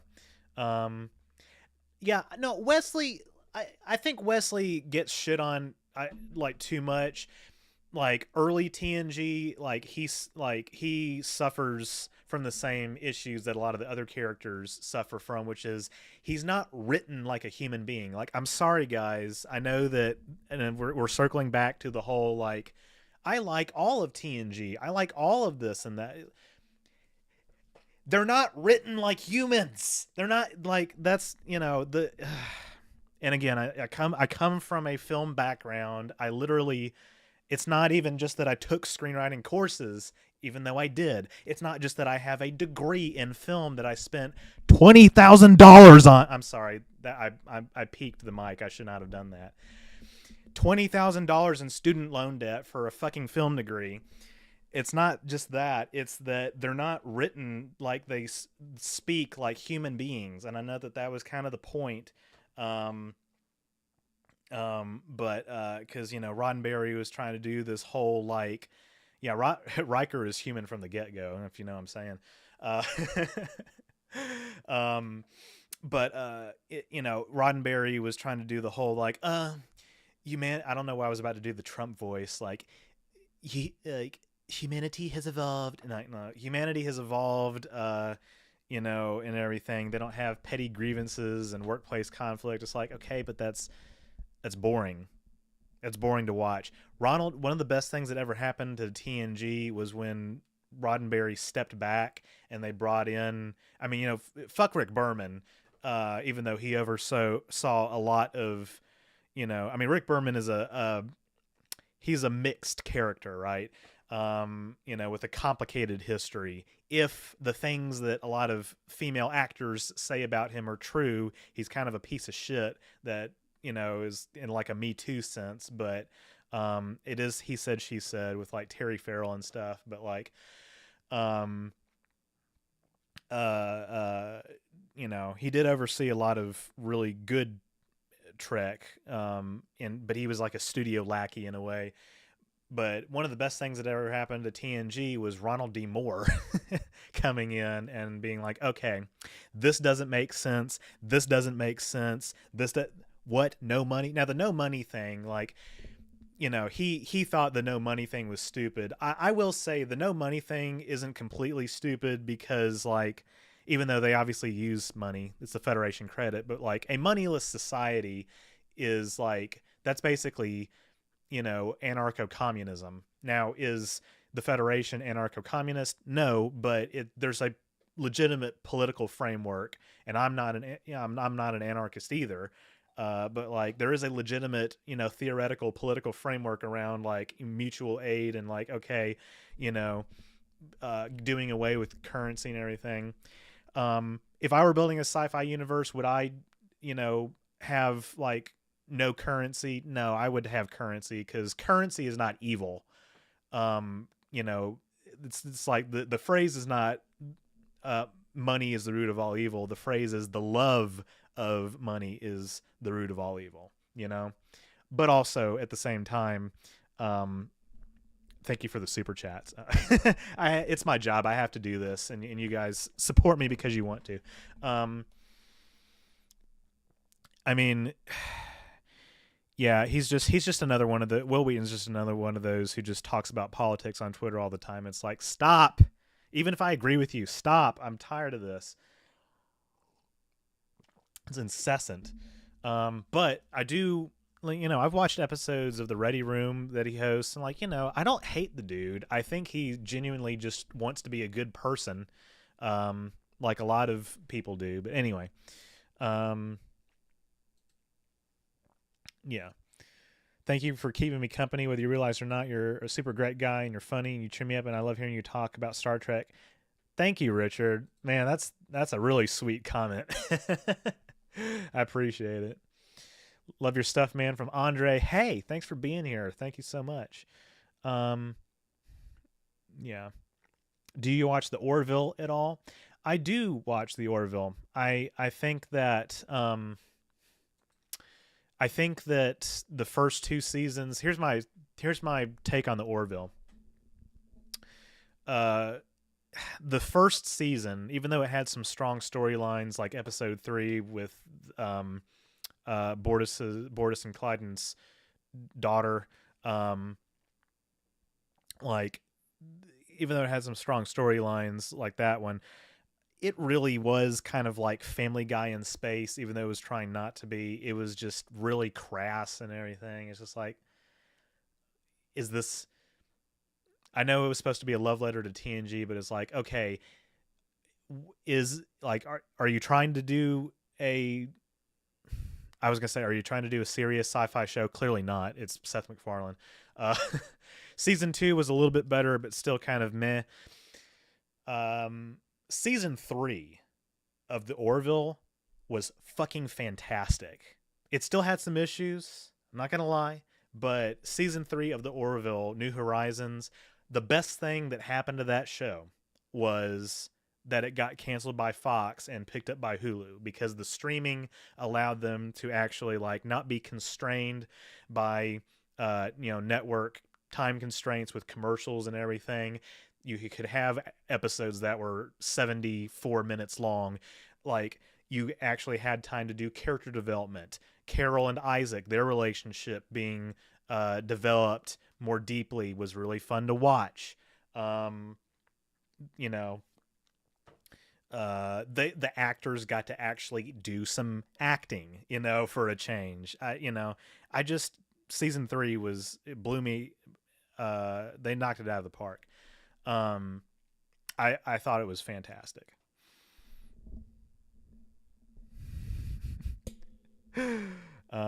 Yeah. Yeah, exactly, Andrew. Yeah, and also Seth MacFarlane kind of took a step back, and the less involved that Seth MacFarlane, it's just I'm sorry, it's just like Gene Roddenberry. I mean, the man was a visionary, the man was a legend, but the less involved he became with, in particular, TNG, the better it got. I mean, I don't know creatively how involved Seth MacFarlane is in like the writing of all of the episodes of the Orville, but like as a character, Mercer was in it less. He just kind of stepped back and kind of let the ensemble cast do their work. That worked very well. Yeah, and Jeremy, you're absolutely right. Like that was a decision that I'm sure he probably didn't take lightly, and as he was being the bigger man in that situation. I think you're right. I think you're right.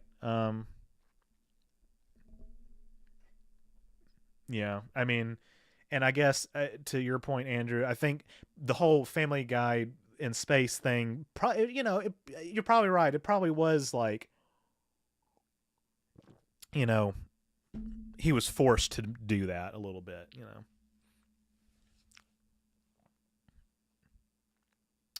Oh, you guys are still salty about um, how I correctly pointed out that Edward Jellicoe crossed a bunch of lines.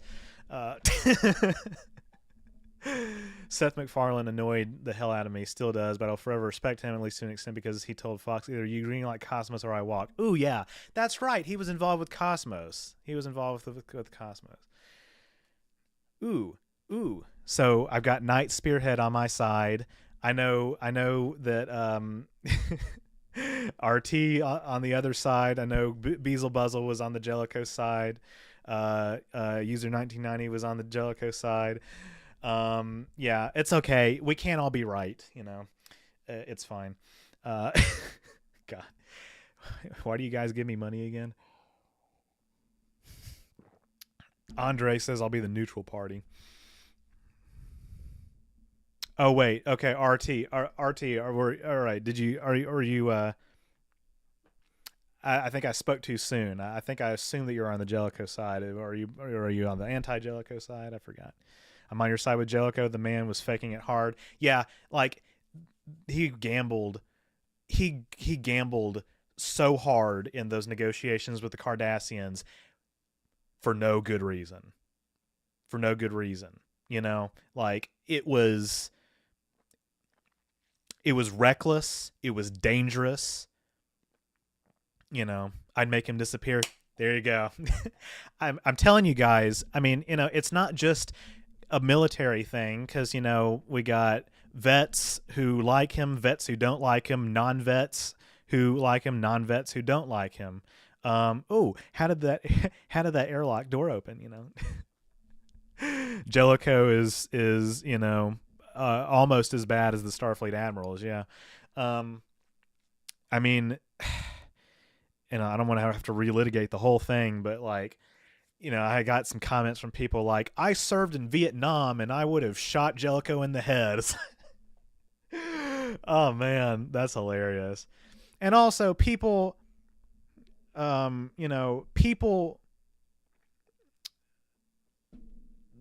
like got mad at me for like they said why did you not have any veterans in this discussion, because like the panel discussion that I did, I talked about this on a live stream, and I talked about it in a video that I uploaded on my channel. It was a five-way collab between myself, certifiably in game, Rowan J. Coleman, Trexpertise, Jesse Gender, and Bree from Trek Culture. So I guess six-way collab, including myself. And it's like, why did you not have any people are like, why did you not have any vets? First off, who are you? Like, second off, it's my channel. Third of all, uh, you know, it's my channel. Fourth of all, it's my channel. Fifth of all, it's my channel. Sixth of all, it's my channel. Seventh of all, uh, I didn't have to like I got people who I thought had interesting things to say about Jellicoe as a character, and like were his actions in universe reckless. What does it say about the real world allegories with how we view the military, and is Starfleet a real military? Like, would a vet have been an interesting contributor to the discussion? Sure. Well, guess what, y'all? Come to find out, Bree was in the military. I didn't know that when I got her to be in the video. I found out when she and I were guests on the Sci-Fi Nautics podcast. She said she was a sailor. So like, I assume that's the Navy or the Coast Guard, right? I mean, it's Navy, right? I mean, that's how you would refer to yourself. It's like, well, their argument just went out the window, and she happened to be, by they, I mean my critics, and like,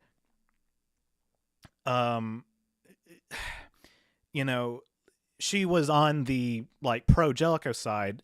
It doesn't matter.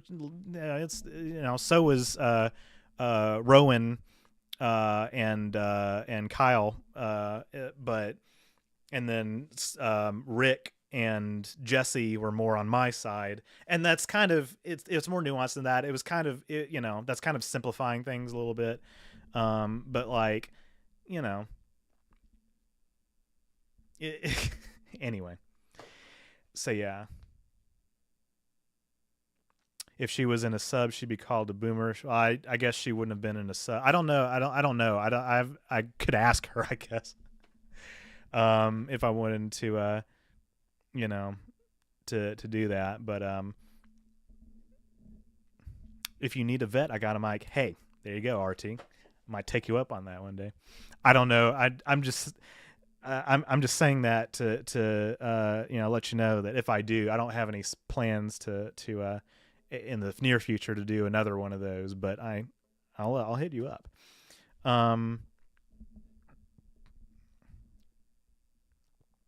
Yeah, I mean, was Riker petty? Oh yeah, absolutely. But like, he just putting it out there, my man. But at the end of the day, he was doing his job, in a way, which is like viewing his commander as unfit to command, and and then the big one of the other big contentions is like, that Jellicoe had them shift to you don't burn people out. Fucking thank you. See, yeah, exactly. The 4-shift rotation, like, Jellicoe had them transition to a 4-shift rotation, and it's like, okay, that's all good and well, but as Geordi, if you actually listen to the dialogue in the episode, Geordi is like, I would be perfectly happy to do all of these things, make all these engine modifications. I just need time, But Jellicoe is like, no, get it done now. It's like, well, okay, dumbass. Like, things take time to do. I don't know if you have ever encountered that fact in your entire life. And by the way, this is nothing against Ronnie Cox, the actor who played Jellicoe. The character, as written, was brilliant. I just think he was extremely unfit to command. And he also put Troy in a uniform. Mr. Lau, good to see you here as well. Richard says, I agree with you. There we go. And also in my video, and maybe I didn't do myself any favors by invoking this myself. I kind of tied like the whole discussion to like workplace burnout. Maybe that was, I would say, if I were to self-reflect a little bit, I would say maybe going all in on that angle was not the best, but in my defense, I still think it applies, because to the extent that Starfleet is a military, like on paper it's not. In practice, it at the very least has a lot of military like qualities, but also like these are astronauts also, and they needed time to do these things. A 4-shift rotation. I mean, the Cerritos has a 4-shift rotation. It might be normal in Starfleet post Dominion War. I don't know. They talk about how delta shift that what is delta, alpha, beta, gamma, delta. That's 4. The Cerritos has a 4-shift rotation. There's nothing wrong with that. 4-shift rotation is better than a 3-shift rotation because it gives the crew more free time. Okay, but it's the speed at which he forced the transition down their throats. Okay, and it's wartime. No, they. It would have been wartime if Jellicoe had been like a hair more adversarial with the Cardassians. I'm sorry, he just reminded me of the like friggin' neocons in our government that wanted to like go to war in Iraq for oil. It's like that.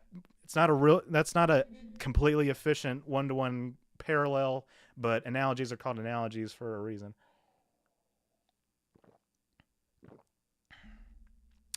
Certifiably in game just did a video on how the Makos merged into Starfleet. Starfleet security is the military, not the whole of Starfleet. That's very interesting. I mean, okay, developing the atom bomb in 4 years is different from like forcing a transition to a 4-shift rotation in a specific number of hours that is slightly less than it would be realistic to do so on a starship. Apples and oranges, my man. I have to admit I was very upset when they made her change into a uniform. Then I kind of thought, well, that pushed her into making herself better by learning new things later on. At the time I was see, I mean, here's my thing about the unit. I didn't talk about this in the video. Here's my thing about the uniform change. To play devil's advocate for like a split second. Okay, so, well, first off, like, okay, before I play devil's advocate, like, the reason that Marina Sirtis was in like all those flowy dresses throughout the first few seasons of TNG is because she was supposed to be eye candy for the audience. Now, did it work? Yes. But like in a professional environment on a quasi-military ship, is that appropriate dress for an officer? No, it's not. It's not even like a, it's not even like a, it doesn't even have to be a gender thing or a feminism thing. It's like, okay, she's an officer. She's an officer on a quasi-military ship. Wear a damn uniform, and she did. And Marina Sirtis in real life wanted them to do that. So she was glad when they wrote that into the episode. To play devil's advocate for a second, the idea that there's something inherently wrong with, a female actor wearing feminine clothing on a TV show is like, it's only an issue because, the people decide to make it an issue. But again, I do think it was the right decision because, again, in story, it's she's an officer, so. And Sirtis was glad when they did it. Yeah, if Jellicoe running things tighter, it's not that his requests were unreasonable. It's just the time frame that he gave the crew to do it, and also he was very gambly with the Cardassians, and it luckily paid off. The fact that he was ready enough to abandon Picard for the good of the mission. I mean, what was Riker being emotional and trying to go, save Picard? To an extensive degree, yes, but I still think that he was not. I still think that Jellicoe was he was too hardline, even for the Enterprise. What about O'Brien disobeying Bashir when they're prisoners of war on of the Jem'Hadar. I don't remember what episode that was, but um, you know, just blindly following orders all the time is like not, in the real world is not something that is always the moral correct choice to do. Um, just realized this week she was wearing black contacts the whole time. Yeah, it I guess on some level, like I didn't really think about it too hard, but when I see other Betazoids on the show with black contact lenses, I think like, yeah, okay, well, clearly that's what's going on because not, you can't find too many actors who have like actual like deep black eyes like that. It's very it reminds me of this. Hold on a second. Let me see if I can pull it up. Uh, some of you have seen this. Some of you have not. But I'm actually taking. I'm actually. I don't know how public I can be about this, but I'm selling digital copies of some artwork, and if I can actually like put my two brain cells together for a second, I can actually find what I'm looking for. There we go. So, hold on a second. I have been getting back into digital art lately, and I have to say, well, I mean, you guys knew this. I drew the Tindy, figure for the portrait for the mid break screen, but I'm actually selling digital. I'm not NFTs. This is not an NFT thing. I promise you.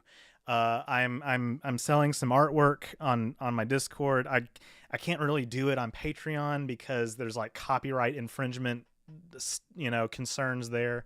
I suddenly need counseling. Yeah, there you go. I like the art.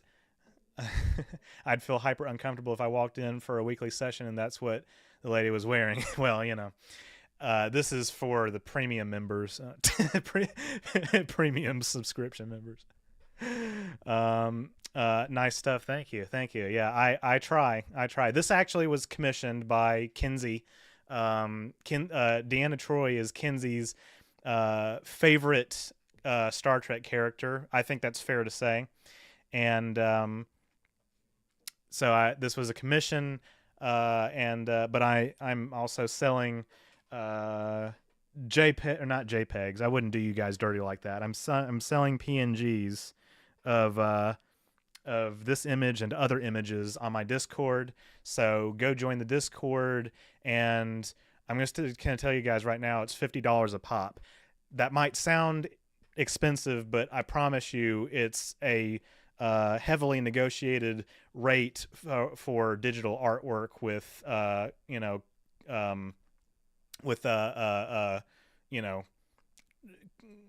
let's say complex shading. I mean, I put some shadows on here, but I put some work into this.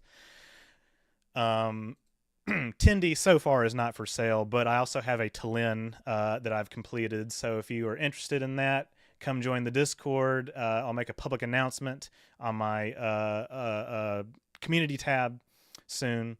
But yeah, if you want this and you don't want to straps or bars of latinum, whatever you got, preferably PayPal. Considering the cost of good art, plus like I know the resolution is going to be utterly insane for the sake of printing. Oh, you know it. I mean, this is a 3,000 by 6,000 pixel image. So if you want, that's a bunch of Ks, right? So I think if you make it a porn comic, it would be unquestionably fair use. Well, Jose, I'll have to keep that in mind. Because I'm just gonna be real with you guys. The reason that I am doing some not safe for work versions, I need the money. I need I need the money. Awesome stuff. Digital art can be expensive. Yeah, yeah. Thank you, thank you. It's I did spend a good amount of time on this, just like I did with yeah, and not safe for work cells. Yeah, exactly. Let me pull up the well, I can't. I'm not going to pull up the not safe for work versions. There is a not safe for work Tindy. Um, I that's the only one I've done so far. But those are going to be a little bit more expensive. Um, just saying. But I also have I have this. Now this was also commissioned by a I think sleeping with your counselor is a violation of ethics. Not that I would know. Yeah, I think you're right.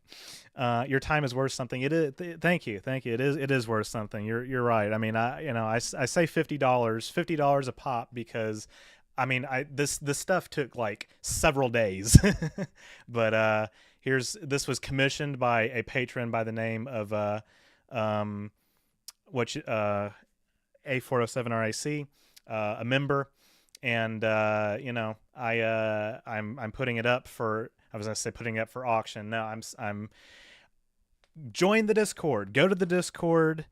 Devi can link it in the chat. I know that he has already.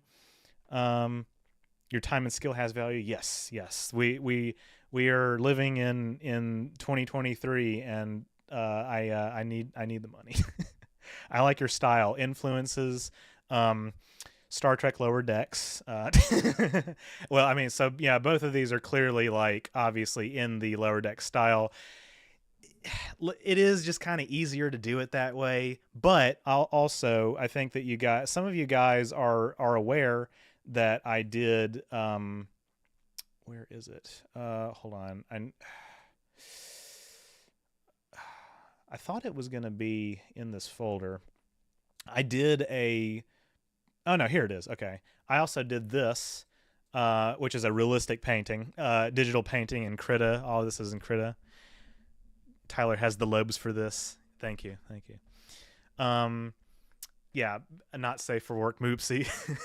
They're already naked, aren't they? Yeah, so love the art of tally. Thank you, Andrew. I appreciate it. I really do. I spent a fuck ton of time on this one. $5 from Andre. Thank you so much for the super sticker. First super sticker from Andre. Thank you for the $5. I really appreciate it. Rule of acquisition number 32, 321. Are you sure it's not 34? Not safe for work cells. Yes, it does. Yes, it does. So let's see. Yeah, so this was basically just inspired by like a frame from, or like a screenshot from the game. This is the Party and Citadel DLC of Mass Effect 3.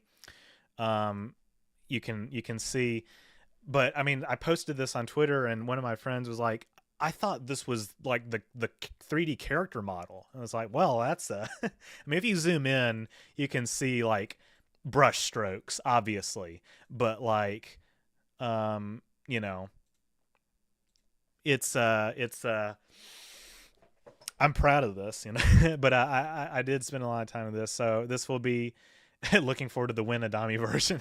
Goddamn. Welcome to the chat, Sabraxis. It really does look like the model. You did good work there, man. And yes, it was totally worth it. Hold on a second. Where's my soundboard? Where's my soundboard? I got to do this. Oh man. I feel like at a certain point this is going to cross the line into cringe territory, but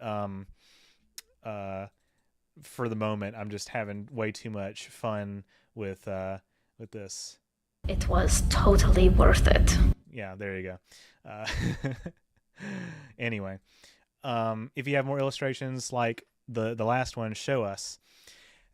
These are the, well, let's see. Hold on a second. I can show. Okay. Okay. Okay. So let me put it this way.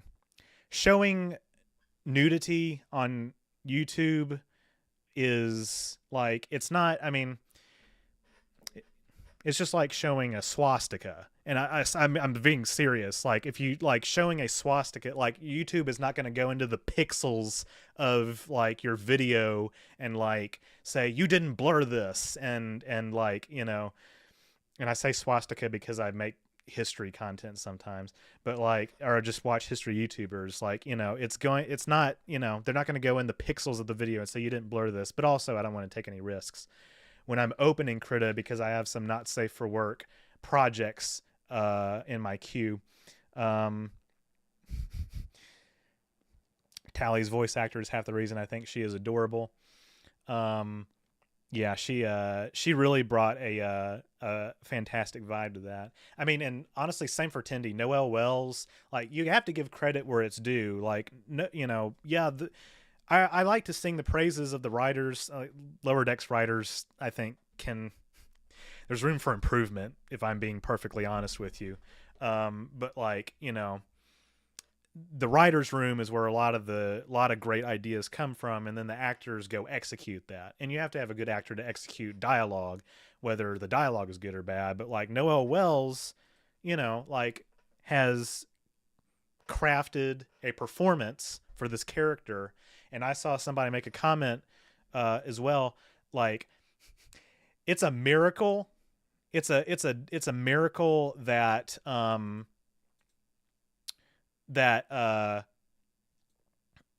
Tindy like, the character is not crossed into annoying territory. Like, if Tindy were annoying, it would be Jover, like this, like that, game set match, that not hashtag not good. Tindy has never annoyed me when she's been on screen, not once, not even in instances where she annoys the other characters. It's like, oh yeah, that's my wife.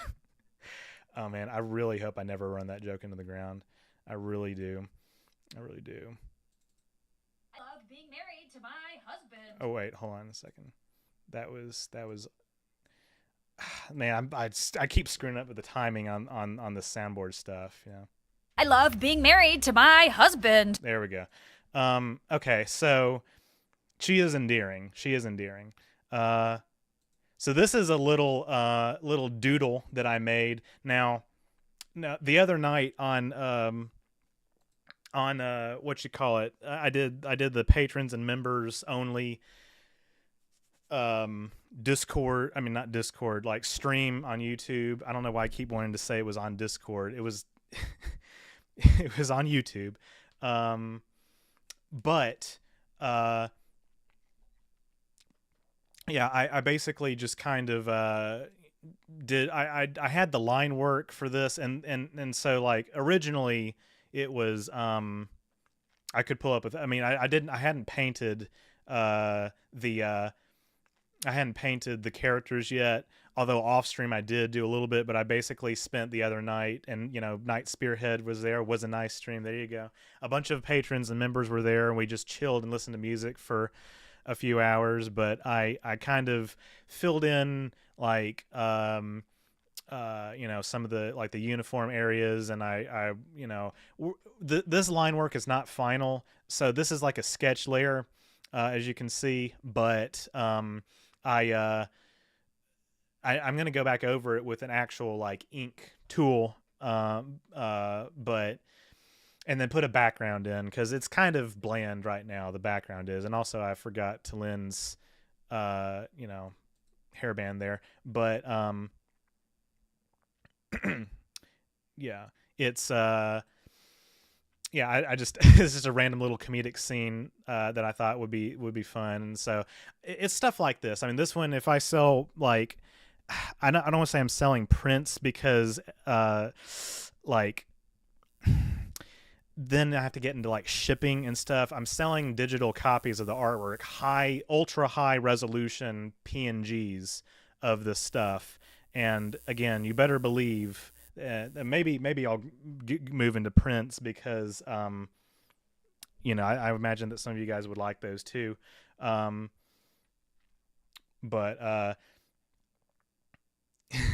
Vulcans do not have jam sessions. I consider this illogical, as improv is a good way to try new ideas in a safe environment.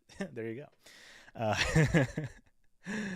Um, but yeah, I'm selling this one. I'll sell this one too. I'm selling this one, and I'm selling this one. Uh, even doing it in my Patreon shop would be complicated because, like I said, there's all kinds of, not even just because of copyright, but there's all kinds of like forums. Limited prints might be a good business. I'll have to look into it. I really will. But anyway, um, yeah. So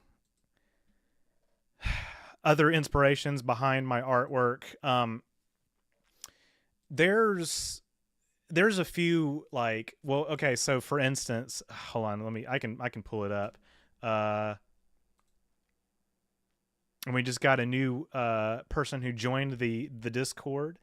Be sure and grab your secondary roles so you can have access to all the channels. Sergeant Montgomery. Let's see where somebody posted this random artwork that was actually kind of the main inspiration for that drawing. So I wish I could zoom here. I don't want to open it in browser, or maybe I can. Let me see if I did that. Okay, well, it's just kind of low res, but like this is just some person's artwork that they put on DeviantArt, right? And it looks like the show, and it's fantastic. Like I wish that, I don't know. I wish that I were as good at coming up with original poses like this. I mean, this is kind of semi traced from like existing frames from the show. But like, and this was inspired by somebody else's artwork as well. But this is an original pose. This is obviously from the frame of the game, but like even my Tindy portrait on the mid-break screen, I had to cobble together, bits and portions of like, references from this source. So, give myself a little credit. I would like to think I'm not a complete hack artist, but yeah, I'll be back later if the stream is still going. Probably will, because I haven't even gotten to the fundraiser yet.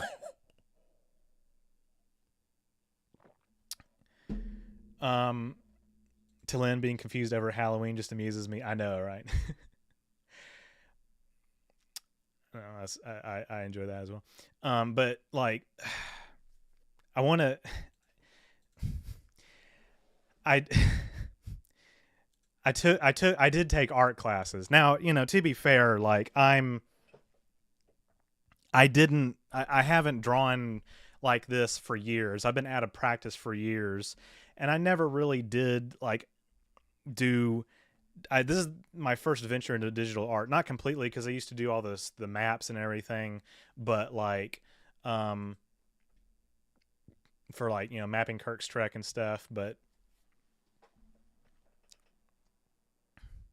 I I have taken art classes. I'm not completely starting from scratch. Yeah, you have studied and were out of practice. Yeah. So somebody said the other night, it's okay. We all have trouble when we're first starting out, and it's like, but I'm not just starting out though. But I did like take a legitimate break from from drawing for like half a decade. I'm just now getting back into it. So I do trick art too. Cool stuff. Thank you, Carlos. Thank you for the encouragement. I appreciate it. Don't worry about cringe. I wish I still had the ability to feel cringe for the things I used to think and the things that used to make me shake. Damn. Yeah. But if you join the Discord, I think my mods and I need to coordinate this a little bit, because this is kind of a big deal. The fact that you can continue in spite of feeling cringe is admirable. Well, I'm not cringing at any of this. you're talking to um, Richard, Andrew. But yeah, I'd absolutely buy a print. Well, damn, I need to look into it. If I sell any like digital like copies of this stuff to any of you, if any of you want to give me, because I like I said, these were commissions, and like the commission was for the digital art, and to the person that did the commission I gave them the PNG, and they paid for the PNG. It's better than NFTs, I'll tell you that much. But anybody else who does that, I'll send a free print. But yeah, I think it's about time. Beezle Buzzle, you made me look into PO boxes, and I've realized that they were so expensive. I gave you my actual address so you could send me that beautiful, one of a kind statue that you worked, or statues that you worked so hard on. Um, and so yeah, I think it is time for me to move on digital prints. But my mods and I can coordinate this. Um,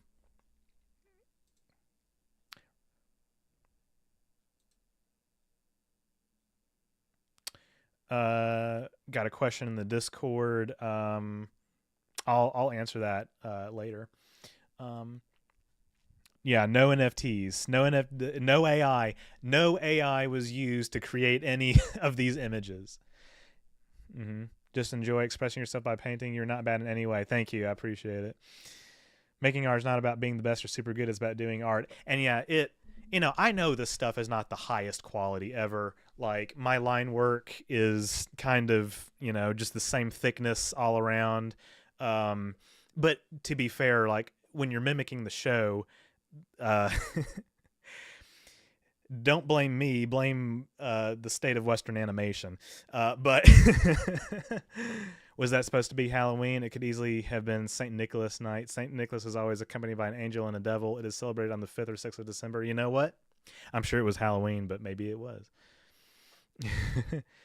Can you mod me? I'm sorry, but the fact that you just asked that and I don't recognize you, like, no.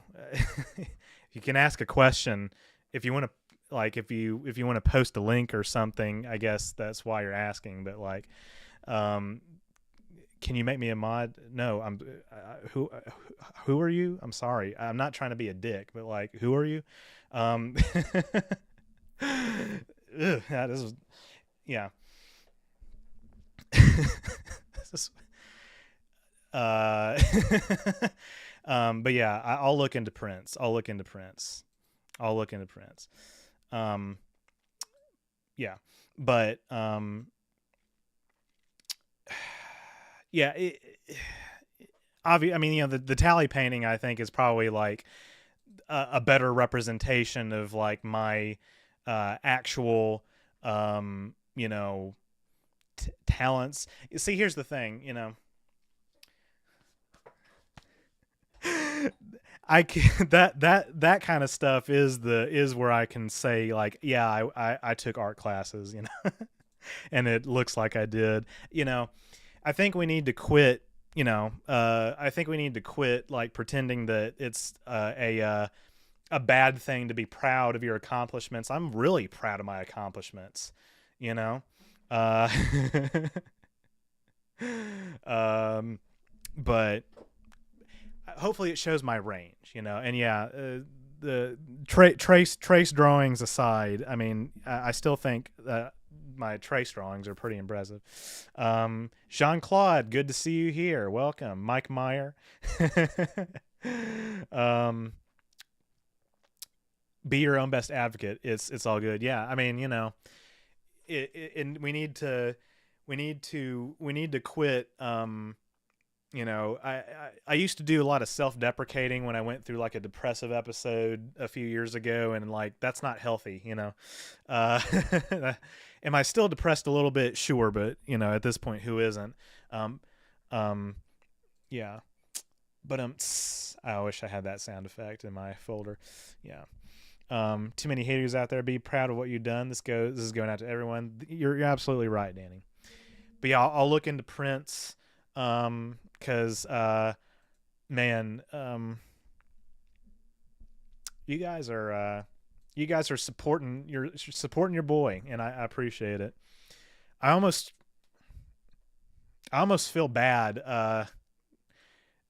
transitioning into the the next segment of this video where I'm asking for more money, because I still have not gotten over the awkwardness. But like, okay, you guys know the drill. These videos on my channel, the main reason that you're here, these videos are not free. They may be free to watch, but they're not free to make. Do you like streaming? I do like streaming. It is the burden of intelligent people. Oh man. All right. There's something I need to do real quick, and I have to do it live, like Bill O'Reilly.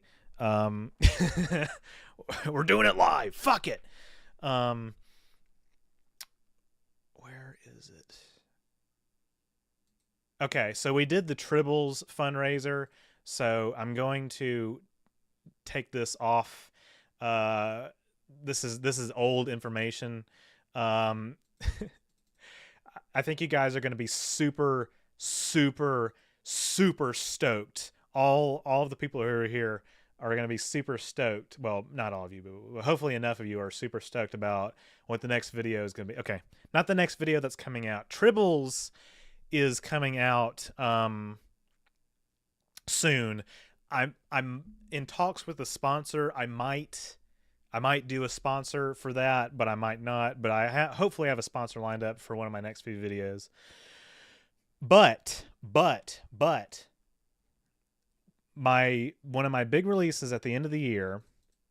So the suspense is building up. I know. I have to do a fundraiser for it because I'm getting Tim to edit it, and oh wait, hold on. I got rid of the wrong okay. Donation instructions are going to stay here. So I got rid of the wrong thing, but let me change this thumbnail. And I'll stop like delaying. If I just find the right folder. I've got like 1 million folders on my desktop. Okay, here we go. And then let me change the fundraising tracker, and I'm going to change it to reflect the donations that we have gotten so far on stream. Nice.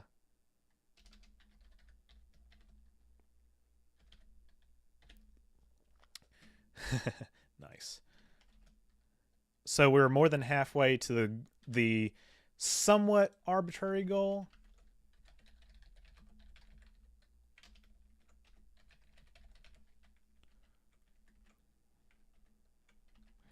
But I'm trying to have it all prepared before I even put it on screen.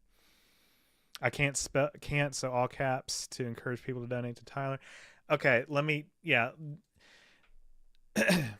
let me just put this out there. I'll relax a little bit. I just I don't want people to like spam all caps. I do think that, and Devi's just doing his job because I told him to do this. But like, if you sparingly use caps, it's fine. Okay, but I just don't want people to like spam that stuff. So, yeah, we are doing a video on Battlestar Galactica. But I'm gonna be real with y'all. I need $500. Now we're more than halfway to the goal. Well, oh wait, hold on. That the exclamation point is out of place. It's already shot. It's already partway being edited. But I'm getting my editor Tim to do it because it is a big one. This is a major franchise. This is one of the biggest, you know, like topics that I've had to deal with, had to contend with. I just got through watching the series recently, and it was very good. I'm not going to be reviewing the show. Yeah, 500 people can give $1. Yeah, if enough of you donate in small amounts, we'll reach our goal. And look, you guys, I mean, I'm introducing this 2.5 hours into the stream. I mean, you guys have already delivered like immensely tonight on super chats and everything, and PayPal donations, and you guys are just I love you for it. So I'm scheduling this fundraiser for this stream because I really just timeline wise, I think that we're about a month out from when I am going to release this video. But yeah, so the best way is PayPal. Uh-oh.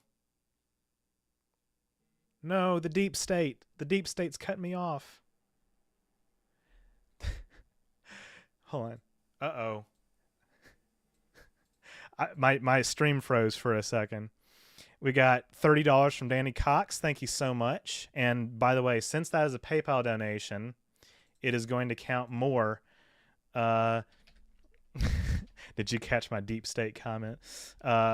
It's going to count more. So we're at 312. No, 313. Hold on a second.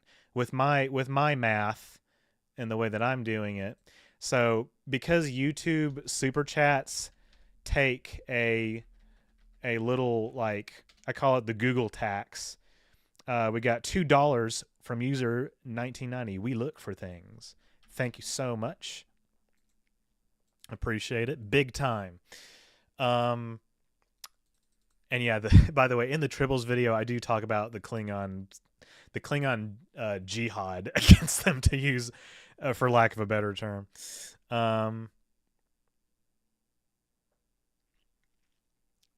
Yeah. No one is more depressed than Barkley. I saw Uhura and Spock have a jam session once. Or are you just talking about all Vulcans only? Ugh, God, you guys are taking it way too fucking literally. Ah! Oh my God.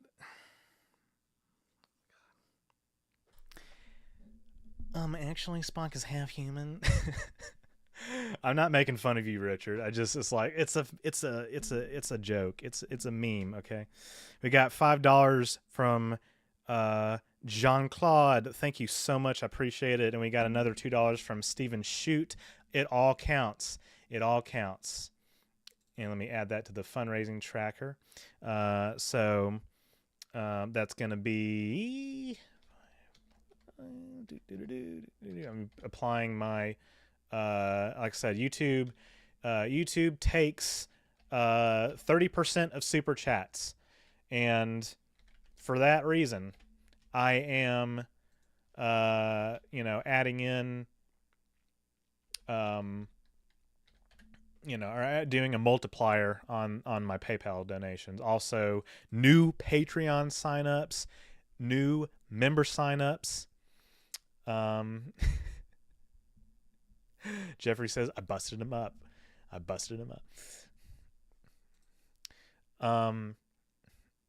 Yeah.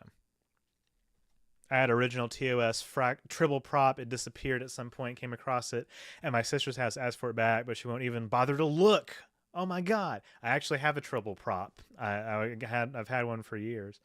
You are not a hack artist. You know what you like and love, and you just want to add some of yourself to it. There you go. I mean, everything is a remix. Everything is inspired by something else. It is. these videos and streams are time consuming. What else do you work on? Well, the art has been filling up a lot of my time because, like I said, it relaxes me. It really just relaxes me. Um, but yeah, 30%. Yeah, 30%. That's it's steep, isn't it? I know, right? Um, yeah, but I mean, YouTube honestly just kind of takes up like most of my free time. It's not even free time; it's my job, you know. But like, it takes up a lot of my time, a lot of my time. That's you know, it's what being a Zoomer is all about. You know, work, work all day, work all night, work all weekend, all that kind of stuff. It's like I'm living in Victorian England, you know. Love that show. Didn't like how Sharon and Boomer's story arc ended. I just appreciate that. You know, Rowan J. Coleman just made a video about this. Like, you know, also my Cash App is. I don't know. Is Cash App on screen? If you have Cash App, I have Cash App. You know, I just their security's kind of iffy, but like, um, yeah. Anyway, uh, Rowan J. Coleman just made a video about like who are the real protagonists of Battlestar Galactica, and he says Sharon and Agathon, because you know I just really appreciated that they stay together throughout the whole show. It's a little ray of optimism. Spoilers if you haven't watched Battlestar Galactica, but if you haven't watched Battlestar Galactica, you don't even know who I'm talking about. So, uh, it's impossible to work with that percentage of steel. I mean, the contract, it's okay. You were doing honest work. Yeah, I mean, non-negotiable. I mean, you know, I encourage super chats from my audience because, like, you know, I'm taking the time to, you know, do the stream, and it's not like I mean, I say that because this is also part of my job, but I mean, I have fun doing it, but basically, like, I just I need it. I need it, and but I do feel bad when I get large donations and super chats because like, oh, you know, 30% of that's going to Google, right? So anyway, yeah. Have a good night, fella. I'm spent. No problem, Beelzebuzzel. Good to have you here. As always, I'll work on those prints. I will. Just here to say hi. Enjoy the stream. Hey, Amalder. Good to see you here. Good to see you here. But yeah, as I say on every single live stream that I do a fundraiser on, like if I don't meet the goal tonight, because you guys have already delivered, you guys have already been the MVPs in terms of super chats already on you know and PayPal donations without even knowing about this. So I will have to do it a little bit on probably my next stream and the stream after that if we don't finish it. But yeah, these are necessary because you know, I have to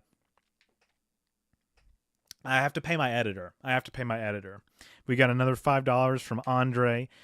Battlestar Galactica. There you go. Thank you so much. Let me figure out what the multiplier is for that because I keep having to do it manually.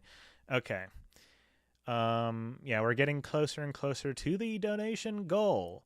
We can finish this tonight. We can do it. We can finish him. I don't know what I'm saying. Thank you so much, Andre. I really appreciate it. I really do.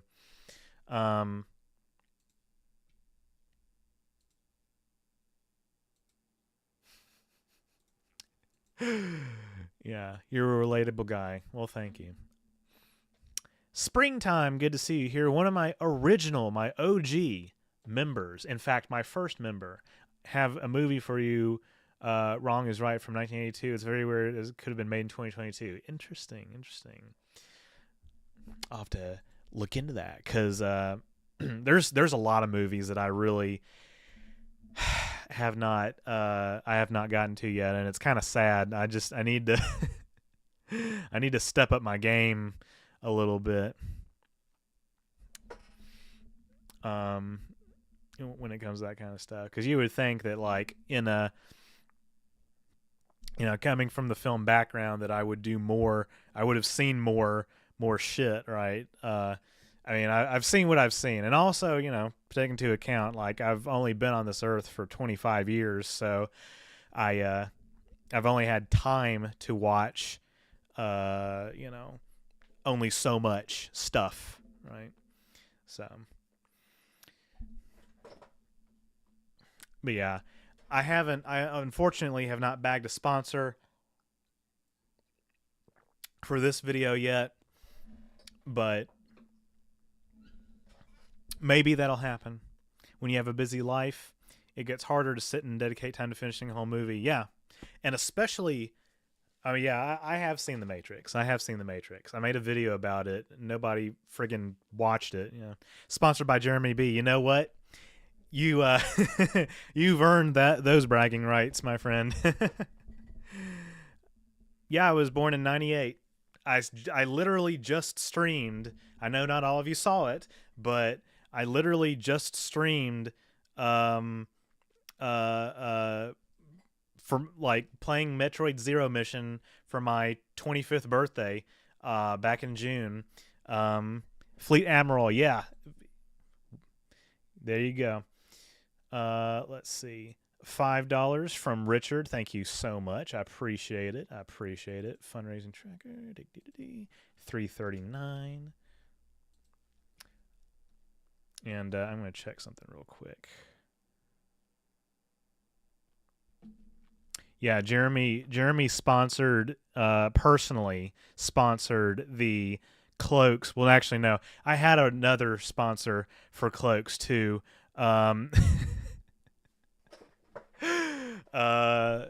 Which was Magic Spoon, which, working with them was a very lovely experience. See, I've worked with sponsors before where I think that you guys can kind of tell that, like, I'm doing it because I it's an economic necessity. But at other times, I will, like, some of the sponsors that I've worked with is they have been very pleasant to work with, less of a headache, and also I really just genuinely believed in the product. When HelloFresh and Factor and Magic Spoon send me food and pay me to eat food on camera, I like that part.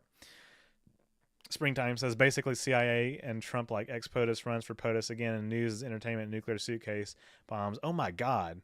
So this is wrong is right. I think I've seen some people, like, kind of talk about that lately because of the parallels with real life. That's crazy. Yep, 1998. Close to being twice your age. Yeah, Phobia and I talk about this all the time. Like, of course he's one of my college buddies, and so we're close together in age.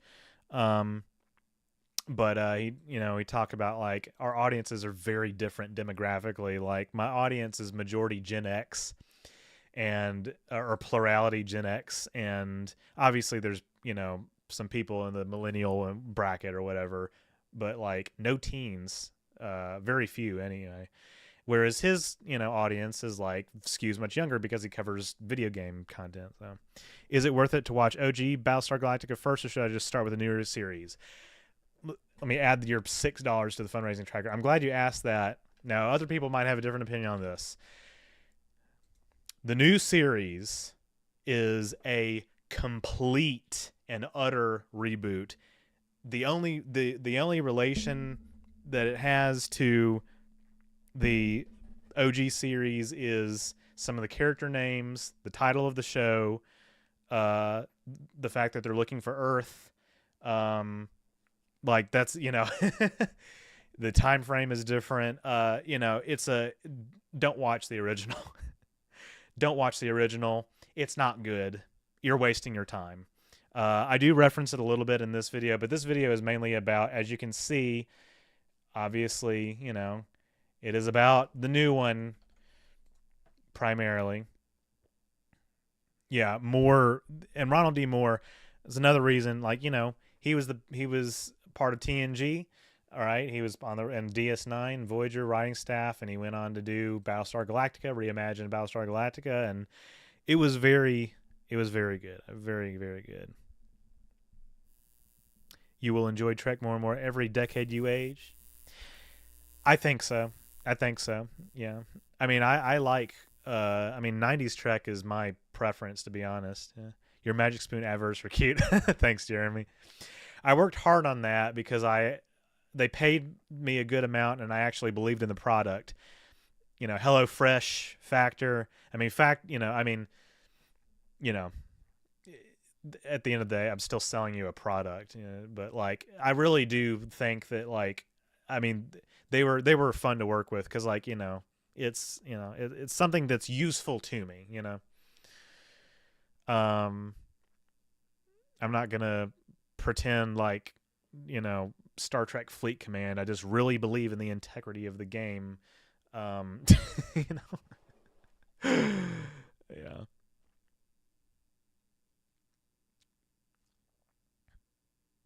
Had no idea he was attached to BSG. Definitely got to give it a go. Yeah, hell yeah, Cavemaner. Yeah, and BSG is very bingeable. Like, I literally I think that I watched it in the span of like a week and a half. And this is like watching for hours a day, but nevertheless, I was able to do it. Well, I kind of had to, so I could write a script about it. Ron Moore was the showrunner. Yeah, good to see you here, Clayton Berg. Yeah, but he was, and he does For All Mankind. I actually didn't know he worked on Outlander too. That's interesting. My mom watches that. It has enough of a sci-fi premise that I could probably get into it if I wanted to, but no fracking way. Yes, fracking way. I will say also, just let me tell you guys, the hoops that I had to go through to watch this goddamn show. This goddamn show. Comcast does not want people to see it. I don't know why all of these media companies that own these IPs try to put all this stuff. It's not even putting it behind a paywall. It's like on Amazon Prime, $40 a season. Why the fuck would I pay $40 a season when I can't even watch it in HD on my 4K monitor that has copy protection enabled? Fuck out of here, man. That's bullshit. So I had to buy the Blu-rays, and I'm glad I did because that's top tier quality. New season For All Mankind started last Friday. That's cool. I need to get into it. I haven't had time to watch shows because I have a full-time YouTube channel to do. But I made time for this. So. Night Spearhead is back. There you go. What we do here is go back. Yeah. $40 a season on Amazon. $40 a season. Ridiculous. That's just completely and utterly, like, insane, Got another PayPal donation. Oh, wait, no, sorry. That's a Patreon notification. Not a new member just yet. But yeah, I am including new Patreon signups, new member signups, merch sales, and PayPal and super chats. So in the middle of the Okuda Shuttlepod interview, good deal. Yeah, they were a good pair to have on. I haven't watched it yet, but that'll be fun. had to pirate it like 8 years ago. Yeah, see, that's the thing too. Like, piracy is very, very, very risky. It's extremely risky. And you know, it's yeah, just if but these studios kind of force you to do it a little bit. Um, yeah, so.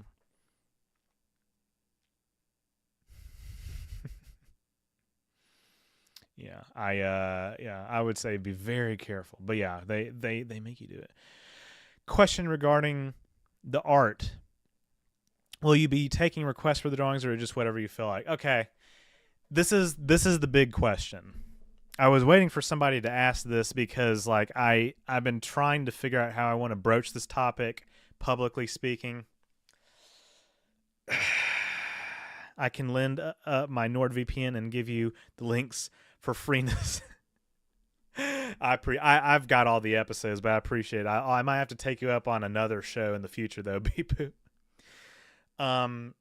Okay, so am I gonna? Okay, I said that I've done commissions. There are commissions of like from like people that I know, so that's the one condition that that's not true. I've done patron and member commissions. Um, okay, here's the thing, and I think that this is fair, and you guys will understand this, because art is not my full-time job. um I'm not exactly in a position to like take requests of anything from anyone, cuz then also, I mean, not only the time factor but also like, I mean, the commissions that I've done were like, one of them was like a suggestion that I wasn't originally going to do but decided to do. Oh, actually, both of them were, but like they were both from patrons, and I gave them a discount. So if you sign up to Patreon or memberships, um, I'll give you a discount for it, or if you already are, obviously. We can. I think I want to negotiate a little bit because, like I said, art's not my full time job, and so like if there's a character that you are interested in me drawing, I would say talk to me about it and we can negotiate. I don't want to make anybody mad. I don't want to drive people away or anything, but like I also have to consider like, like time spent, and if I'm not into the idea, then my motivation is not going to be as high for it. So I hope that's not too selfish. Hope that makes sense. But yeah, if you have a character that you're interested in, first off, if you want to buy a print, go ahead and join the Discord and we'll talk. But like, okay, I see somebody's asking a question. What do I think about a particular TOS episode? Please don't spam. I don't remember a lot about that episode. That's really my my answer for it. I'll definitely have a talk with you about later in the month if you're up for it. There we go. Nice. See, this is what I'm talking about. Just talk to me. Just talk to me. Just talk to me. On Patreon, on Discord. Just talk to me, and we can set something up. My first stream, been a fan for a while, Mr. River. Flare Prime, good to see you in chat. Welcome. You came in at a rather exciting time. Actually, we've had quite a few exciting times throughout this whole stream. But yeah, like I said, if you have an art commission that you want to talk about with me, just do it, and we can talk about rates. Ooh, Knight Spearhead with the 5 gifted memberships. That's $20. Saxon Dark gifted a membership. Char Jar Binks gifted a membership. Lester Lewis gifted a membership. Teppo Tulpu gifted a membership. Lolosaurus Rex gifted a membership by Knight Spearhead. Now, I think I think when you gift memberships, that's like at the engineer level. So that's $5. Thank you so much. That's $20. That's $20. MVP Night Spearhead for the win. Anonymous practice can really speed things up. It used to take ages with art, but over the years I'm able to do realistic digital oil paintings in 3 to 4 hours now. I tell you, it can take so long. Yeah, I mean, like I said, it's not my full time job, so I can't open requests to the public. I can't get to commissions from anybody and everybody. I mean, obviously, if I were, like, I would have a limit, but like, you know, I wasn't originally going to do the Deanna Troy one, and a patron commissioned it from me. I wasn't originally going to do the Tulin one. Maybe I was thinking about it a little bit, but a patron commissioned me. So again, and also, I have a style. I have a format, as it were. So if you do, commission a portrait from me, I'm going to tell you that it's probably going to be. I'm probably going to want to make it in if I'm like doing a series of the Star Trek ladies, but yeah. And if I if I wanted to, I could speed up the drawing process. I mean, I'm taking forever on this 2 scene with Tindy and Talin, but that's because I wanted to like do a little bit of it on my patron stream, and also I've had other things to do. So it is what it is. But yeah, bottom line, if you want a print, or if you want to buy a digital copy, join the Discord. We've already had one member join the Discord. One person from the stream join the Discord. We'll coordinate that. If you want to commission a thing from me, for now, I think that I want to limit it to patrons and members, but you can join at any level, and I'll give you a discount. What do you think of T'Pol? T'Pol is Knight says T'Pol easily. Easy choice. Now, also, we'll have to talk about, art style, like, Lower Decks art style, not Lower Decks art style, because not everybody's a fan of that, We'll work it out. But I can't take requests from anybody and everyone. Because then art would become my full-time job, and I can't do it. Mm-hmm.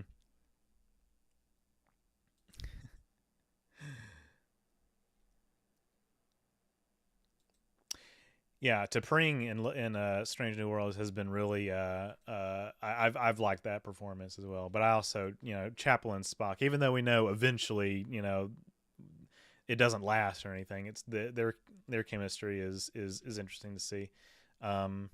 It's a slow burn, but it is, I like Strange New Worlds. Did you hear about the B-21 Raider making its first flight today? It's believed that a lot of the early testing that would normally be done in flight testing was already done in virtual design. I did not hear about that. I have now.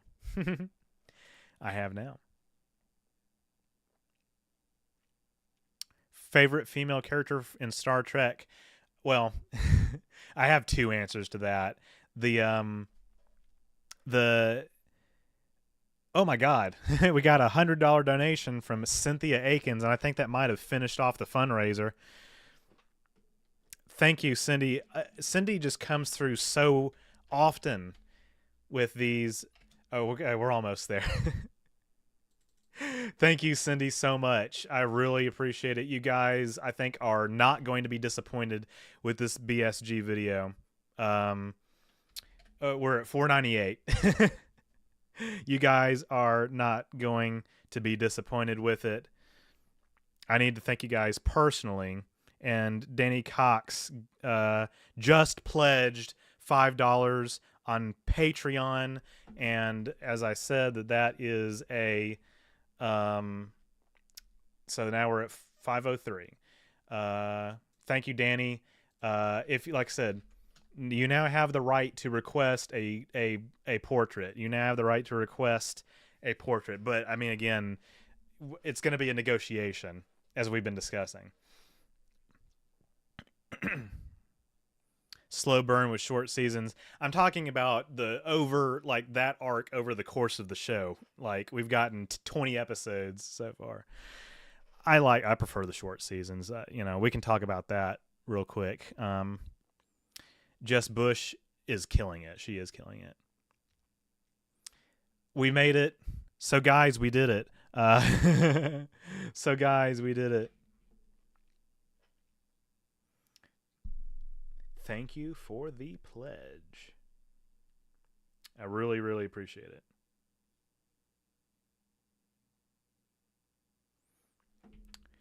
Yeah, negotiation, rule of acquisition, number 218. The fundraisers shall never fail. We got a true believer in chat, folks. We got a true believer. We got a cheerleader. Night Spearhead. Is body swapping possible in Star Trek? Yes, it happens on multiple occasions. Oh, I'm sorry. I haven't answered somebody else's question about who's my favorite female character in Star Trek. We got another $5 PayPal donation from Gavin Hillock. Thank you so much. Looking forward to Battlestar Galactica. Hell yeah. And with my multiplier, that's now to 510. And in the past, I've said, okay, you guys can stop donating now. And seriously, thank you guys so much. I still feel a little awkward sometimes when I do these things, but like, I mean, I'm paying an editor. Like, you guys get it. You guys get it. I'm paying an editor to do this. So, sails unfurled. All of the Vulcans are racist against humans to some degree. Okay, Thibaut, Clarice, that's very specific. Thank you for sharing. I'm not shaming you. Hey, listen, I'm not shaming you. I'm saying, like, who's my favorite? Still streaming. Oh, Progressive Aesthetics. You have no idea. I played Metroid Fusion for 10 hours the other day. This is nothing. This is nothing, son. It is also partially because we've been doing the fundraiser.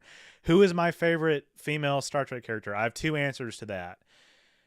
Who do I think is okay? The meme answer. I have to do the meme. That's the meme. Although I really do like Tendi as a character. But in terms of, like, okay, objectively speaking, or not, okay, it's not objective. Subjectively, who's my favorite character? It's Jadzia Dax. I really like Jadzia Dax. Always have, always will. Terry Farrell's acting in season 1 of DS9 is kind of like a little not completely her fault because they were still figuring out what the character was going to be. Early DS9 is kind of hard to watch. I think my friend Andrew, I don't want to throw him under the bus or anything, but like he said he tried DS9, but like he just couldn't get into it, and I think he watched an early episode. Early DS9 is kind of hard to watch, but like I really like the Dominion War arc better. I left the stream on while I was away, so you still get my view. Hey, true fan. Don't feel bad because of your source of income, bro. I appreciate it. Yeah, and Tim is elevating it. Like I think that he is not editing all my videos, but he's editing a lot of my videos these days, and I have to tell you that he's making me step up my game. That's how good he is. Some of the changes have been kind of divisive, but it's fine. Uh, is body swapping possible in Star Trek? Yes, they do it in the one of the worst episodes of TOS, the series finale, Turnabout Intruder. Also, there's a one-off joke in Lower Decks, one of the episodes where they reference that they had like there was like a cosmic um cosmic ray or something that like passed through the ship, and they swapped bodies, and Rutherford said, "We all learned too much about each other that day." It's just like, now that would have been an interesting episode, because in animation, I don't know, in animation the trope is like, okay, you swap the voice actors. I kind of don't like it when they do that, because it's like, okay, but that's suspension of disbelief is kind of plummeting at this point, when cartoons do that. But like, oh yeah, in Strange New Worlds, I Spock and T'Pring accidentally switched bodies during a mind meld, and I think that was like an early comedic episode of season 1, Spock Amok. That was fun. I have to I'll be right back. I have to go do something real quick. We can Oh yeah, Voyager 7 of 9 with the Doctor. That was also that was an episode. I don't remember it being particularly good or bad, but it was certainly an episode of Voyager. I have to go check on something real quick. Before I do, I want to real quick. I want to get a I want to grab another playlist of music that you guys can listen to for a few minutes while I'm away. We're winding the stream down, of course. But if I can get the link to it. There we go. Okay. This is White Bat Audio. He is a another royalty-free artist on YouTube, and yeah, you guys enjoy. I have to mute the the other music first.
All right, I'm just gonna keep it a buck 50 with y'all. I think I need to wind this down here in the next little bit because my voice is getting very tired, uh, and it's getting late. Um, I got a new buddy over here, and he's expressed to me that he's hungry, and I did just feed him. Now he wants to come say hi, um, and he's probably gonna my mic cords and HDMI cables and all that kind of stuff. So, his name is Ernie. Gopher Baroque. Hey, good to see you here. Good to see you caught the stream. Good to see you caught the stream. I'm gonna get my phone. Make sure I don't get any more notifications. And catch up on chat, and I think that I need to, have a good. Okay, it looks like people are signing off already. Yeah, I'll catch up on chat, and I think I'm gonna call it because it's almost 8:30. I've been streaming for 3.5 hours.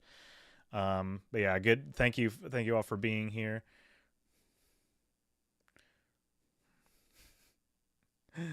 Looks like I missed quite a bit. Jeez, you guys have been going 90 to nothing since I left. Hold on. All right. I'm sorry. I need to insert an ad. All right. If you're getting an ad, I'm sorry. It's part of the business. I meant to do it during the break, but I wanted you to listen to that music. And also, I realized I had the wrong. It was Sam Cugel, not Sam Cugel. It was Carl Casey. $2 Canadian $2 from Claytonburg. Thank you so much. I appreciate it, and thank you for being a member as well. All right. Yeah, my kitten is definitely making it known that he's ready for me to end the stream as well. So I'll catch up on some of these, and then we'll call it a night. And I'll talk a little bit about like what's coming up on the channel. But yeah, this has been a really good stream. This has been a really good stream. Really productive stream. I say productive like I'm gaming and I'm trying to make my way through a stage. Premium for the win. There you go. YouTube Premium. I wish they would have let the actor portray Garrick with more of a crush on Bashir. Would have loved the subtleties on that. Yeah. Not studio was unfortunately not prepared to do that in the 90s. And the writers were hesitant because of that as well. I mean, because of the studio and just the culture of the time. Yeah, and it was very, very, very much it's a miracle that we got rejoined as well. You know, even the Outcast in TNG was. Riker, Jonathan Frakes fought hard for a lot of stuff in that episode and didn't even get everything that he wanted for that episode as well. Yeah, and Andrew Robinson did play that up as much as he could, as much as he could, or as much as like he felt he could. Hope you've been doing okay. Yeah, thanks, Gopher. At least I caught the ass end of the stream. Yeah, sorry. I mean, I know I don't do the best job of announcing these things, but I feel like it's become pretty consistent that, like, I mean, for like the past year and a half, 2 years even, I usually start at 5 Central.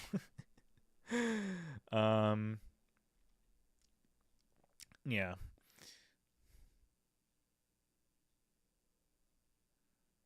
Going to stay until you leave. There we go. Going down with the ship. Pay for YouTube. I am very impressed to see the number of YouTube premium users in my audience. Like, good for you guys. I mean, I had to, just because I was so so tired, so tired of seeing the same goddamn Liberty Mutual commercial over and over and over and over and over again. You know, it was really just, it's too much. Um, I will never pay 1 cent to YouTube. On the opposite end, we have Tommy. I don't appreciate being strong armed into paying for their crappy service. Yeah, I mean, listen, and I mean, I know a lot of people who don't do it out of, because it's not really cheap. I would say a lot of people also don't do it out of principle. I mean, I just hope that people don't use ad block on my videos because it's kind of shitty. I mean, you know, YouTube is my main source of content, so $15 a month is more than worth it for me, says Cave Manor.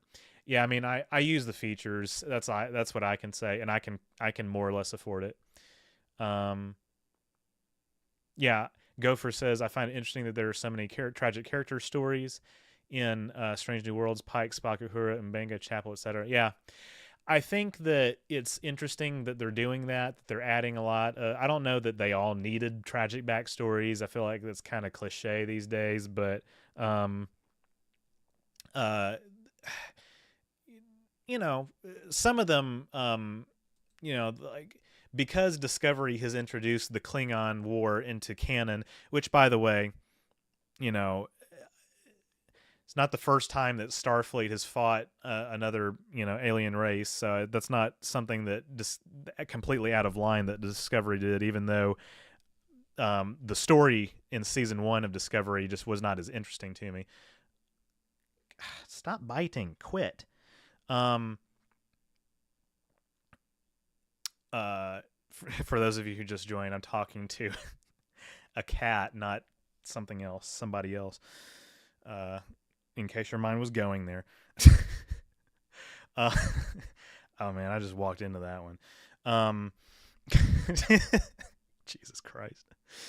YouTube already makes more than enough from the ads. They don't need a tip or subscription from me, not to mention how Google makes their money ad block forever. Well, Jeremy has been off and on a patron at the $200 level, so he's done his due diligence. I need you guys to understand that ad revenue is how I make a living. But if you do become a patron, remember you get extra perks, and I think those are worth it. I try to provide bonus content for my audience. Stop, that's not to eat. But yeah, it's kind of disgusting how greedy Google is. And then, obviously the super chats and PayPal donations are appreciated as well from all of you. God, you guys have been going for just ever.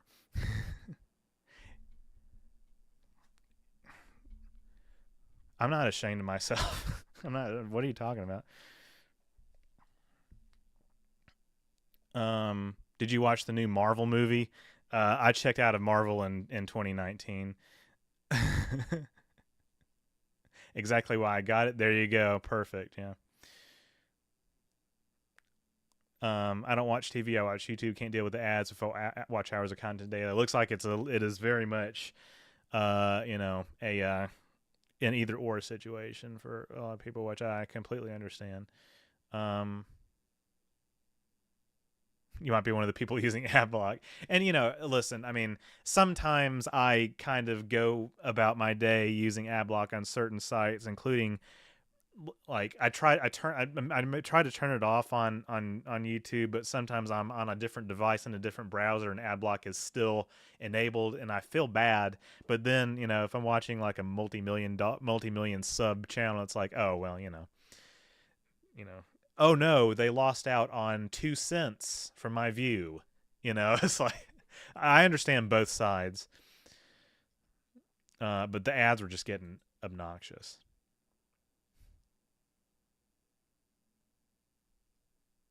So, but yeah, sorry if I came off as too heated there. I don't judge anyone who uses it and enjoys it. No, you're good. I just, I hope that you support the channel in other ways. I mean, because like I said, this is my job, but um, people are going to use ad block. Like, if YouTube were not so obnoxious about it, that wouldn't be so. Um, you know, we just believe in your heart. Thank you. $10 a month for unlimited music and no ads. No brainer. Yeah, I use various features of YouTube Premium.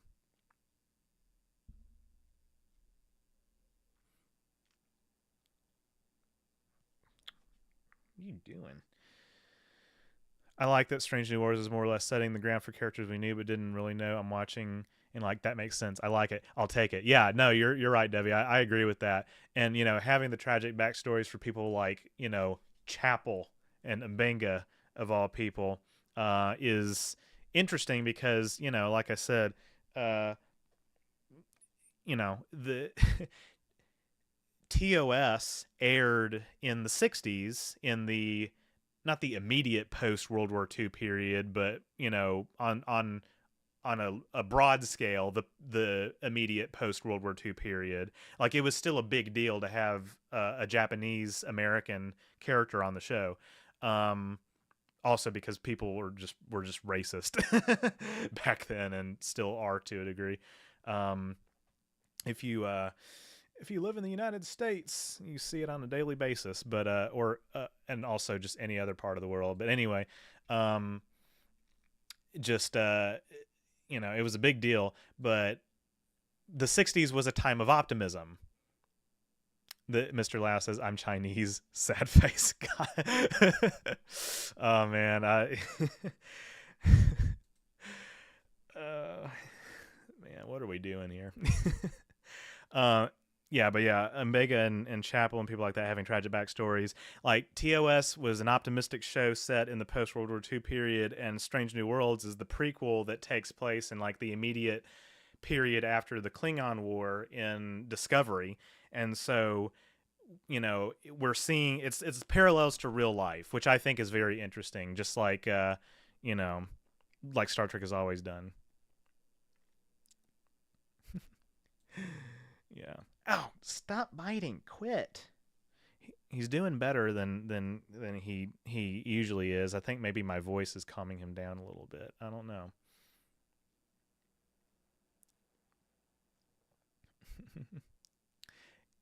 Gover says, I was voted most likely to become captain of the Starship Enterprise. Neat.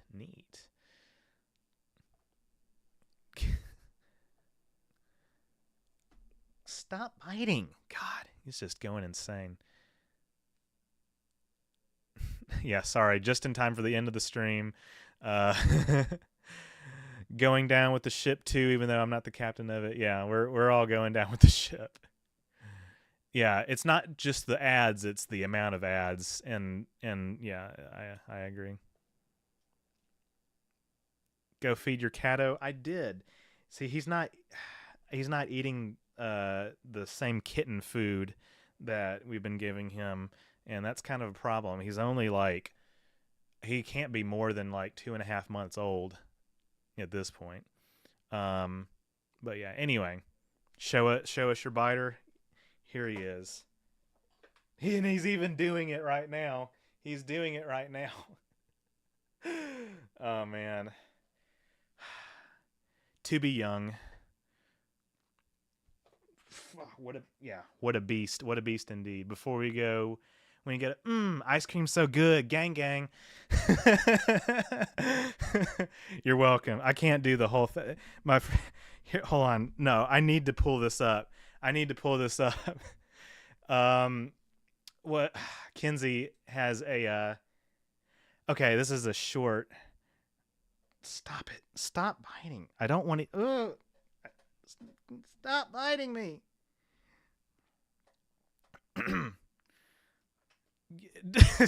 Okay. Kinsey has a short.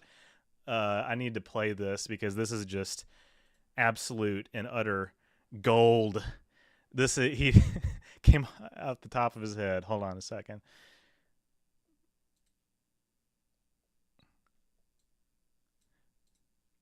My entire humor just turned into TikTok sounds.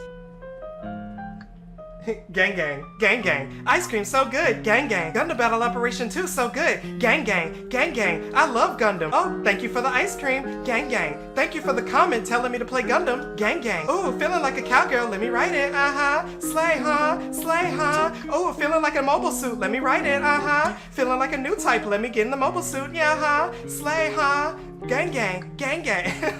Mods, can you ban anybody that heard that? Please, I'm so glad I triggered it. My entire Yeah, so yeah, if you're not on TikTok, you don't get that. But this is cringy. Well, says you. I just wanted to string around. He'll stop buying you, little play monster. Yeah, I need to put in some quality time with the play toys and everything. Yeah. I don't get it. Well, if you're not Gen Z, you don't get it. Okay. I shouldn't have done that probably, but there's enough people here who did get it. It's like, okay. it's just there's this account on TikTok that is just like talking like an NPC, and so he was like channeling that, and he's talking about venting his frustrations with his audience, trying to get him to like cover all these Gundam games. Anyway, well done, thank you. Thank you, Cosmo. I'm glad that I could oh yeah, okay. And even outside of TikToks, it's bleeding into bleeding onto other platforms. There you go. Barely Gen Z 1997, baby. Yeah, there we go. It's 96 cut off. All right, I need to get this cat to calm down. So, thank you all so much for being here. I don't know what my next stream is going to be. I don't think that I need to do another regular Q&A because I like just doing these once a month. But so in other words, like I need to probably play a game. I sound like I'm doing it out of obligation. There's a bunch of stuff I want to play. I've been trying to make my way through Star Trek Voyager Elite Force, and it's kind of rough a little bit. So I don't know. I want to do it, but I don't want to do a blind playthrough. I want to do a casual playthrough before I try to like stop. I want to do a casual playthrough before I stream it. There's other options. A lot of the games that I'm getting to are not games that I can do in one sitting anymore. Not even like Metroid Fusion. So I'll have to decide what I'm going to do. Don't be terribly surprised if you see another Mario thumbnail in your feed, but I might try to come up with something better than that. But anyway, thanks for being here. Booleans. I'm releasing Booleans after this. So actually, hold on. Let me make it. Stop. That's not to eat. That's not to eat. I'm telling you guys, he's had food. He just likes to bite. The kittens do this. Need to figure out some way to instill some discipline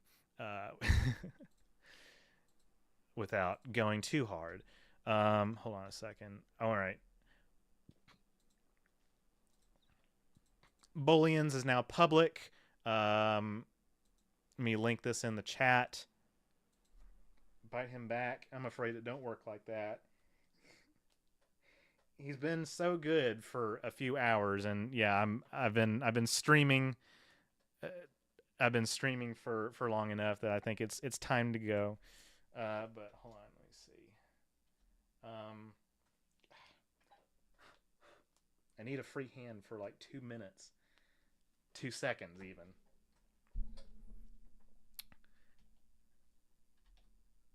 Watch my video about Boolean biology. Damn, I missed it next time. Yeah, sorry, I gotta get off now. But thanks for popping in. I will probably stream on the 24th at 5 p.m.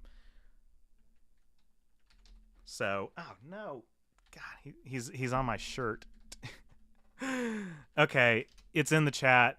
Go watch it. Thank you all for being here, and I need to go take care of this monster. Get off. You guys.